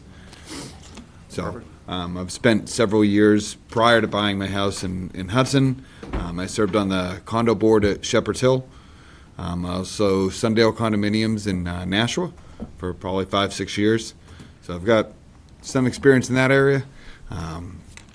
Software engineer. I'm a manager now, manage 21 people, so it's a pretty daunting task upon itself. But very intrigued with, all the projects that are going on in town. I want to try and keep the town the way it should be, try and protect it a little bit. That could be a troll statement. Huh? That almost sounds like you prejudged something. No, nope. Actually, I think everyone is trying to protect the town, which is nice. I enjoy the real in-depth conversation about different aspects. And Board members, questions? No, that's the one that everybody asks. Have you watched a bunch of these meetings? a couple. On the I did go to the selectmen meeting in early August, so that's really got me Okay. intrigued. by And you doing watched something a for the couple, town. you watched tonight, and you watched a couple other planning board meetings No, prior to this, no. I'm sure my wife's watching, but and the commentary. yes. They stop watching if you get appointed. Yeah, probably. Never watched once. Mr. Lyko, you had a hand up? I was going to ask kind of around the same thing, but is there a reason why you decided to choose planning, or? You know, I just enjoy watching a town and an environment grow and just trying to make the right decisions. Like, there was a lot of great back and forth, and especially around the new projects in town, which are really intriguing to me. Yeah. Yep. And then, since if you don't know too much about planning, like, would you be willing to take trainings and watch? There's a lot of good videos on YouTube by the state that has a lot of good information and stuff that I don't know if you'd want to take a look at that. Absolutely, I love planning and training. I do a lot of training. I do a lot of FDA stuff. Yeah. So there's a lot of training involved. Mr. Arlery, you were next. No, it's all right.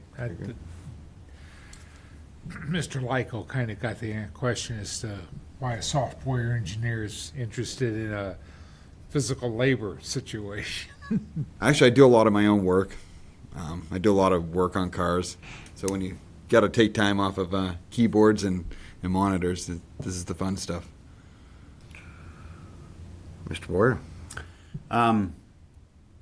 You went before the Board of Selectmen, about the fact that the road out in front of your house or the neighboring road was all torn up and it hadn't been paved yet. Yes. Was there any part of that made you decide to finally get involved? Did somebody come up and talk to you and say, hey, if you get involved, maybe you can make some changes? How did that transpire? No, I mean, it was actually a personal choice, right? The best way to, do anything is to get involved. If you stand back and just watch, you're just an audience. So, and I found the whole process with the Board of Selectmen really intriguing, and I thought the people were great to work with. So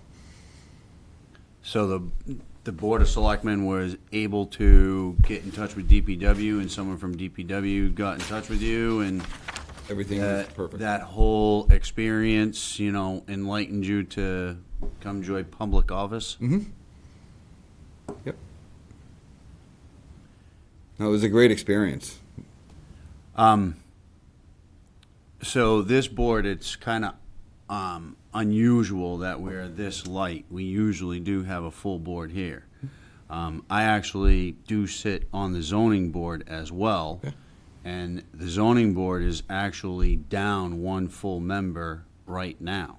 We have to seat alternate every single meeting that we have, and we only have 2 alternates. So if we have somebody out, or in this case, somebody has to recuse themselves, we are light members. Okay. Would you be interested in interviewing with the Board of Selectmen and trying to get onto the zoning board and fulfill your public interest in that position? I would definitely be interested in both, yes.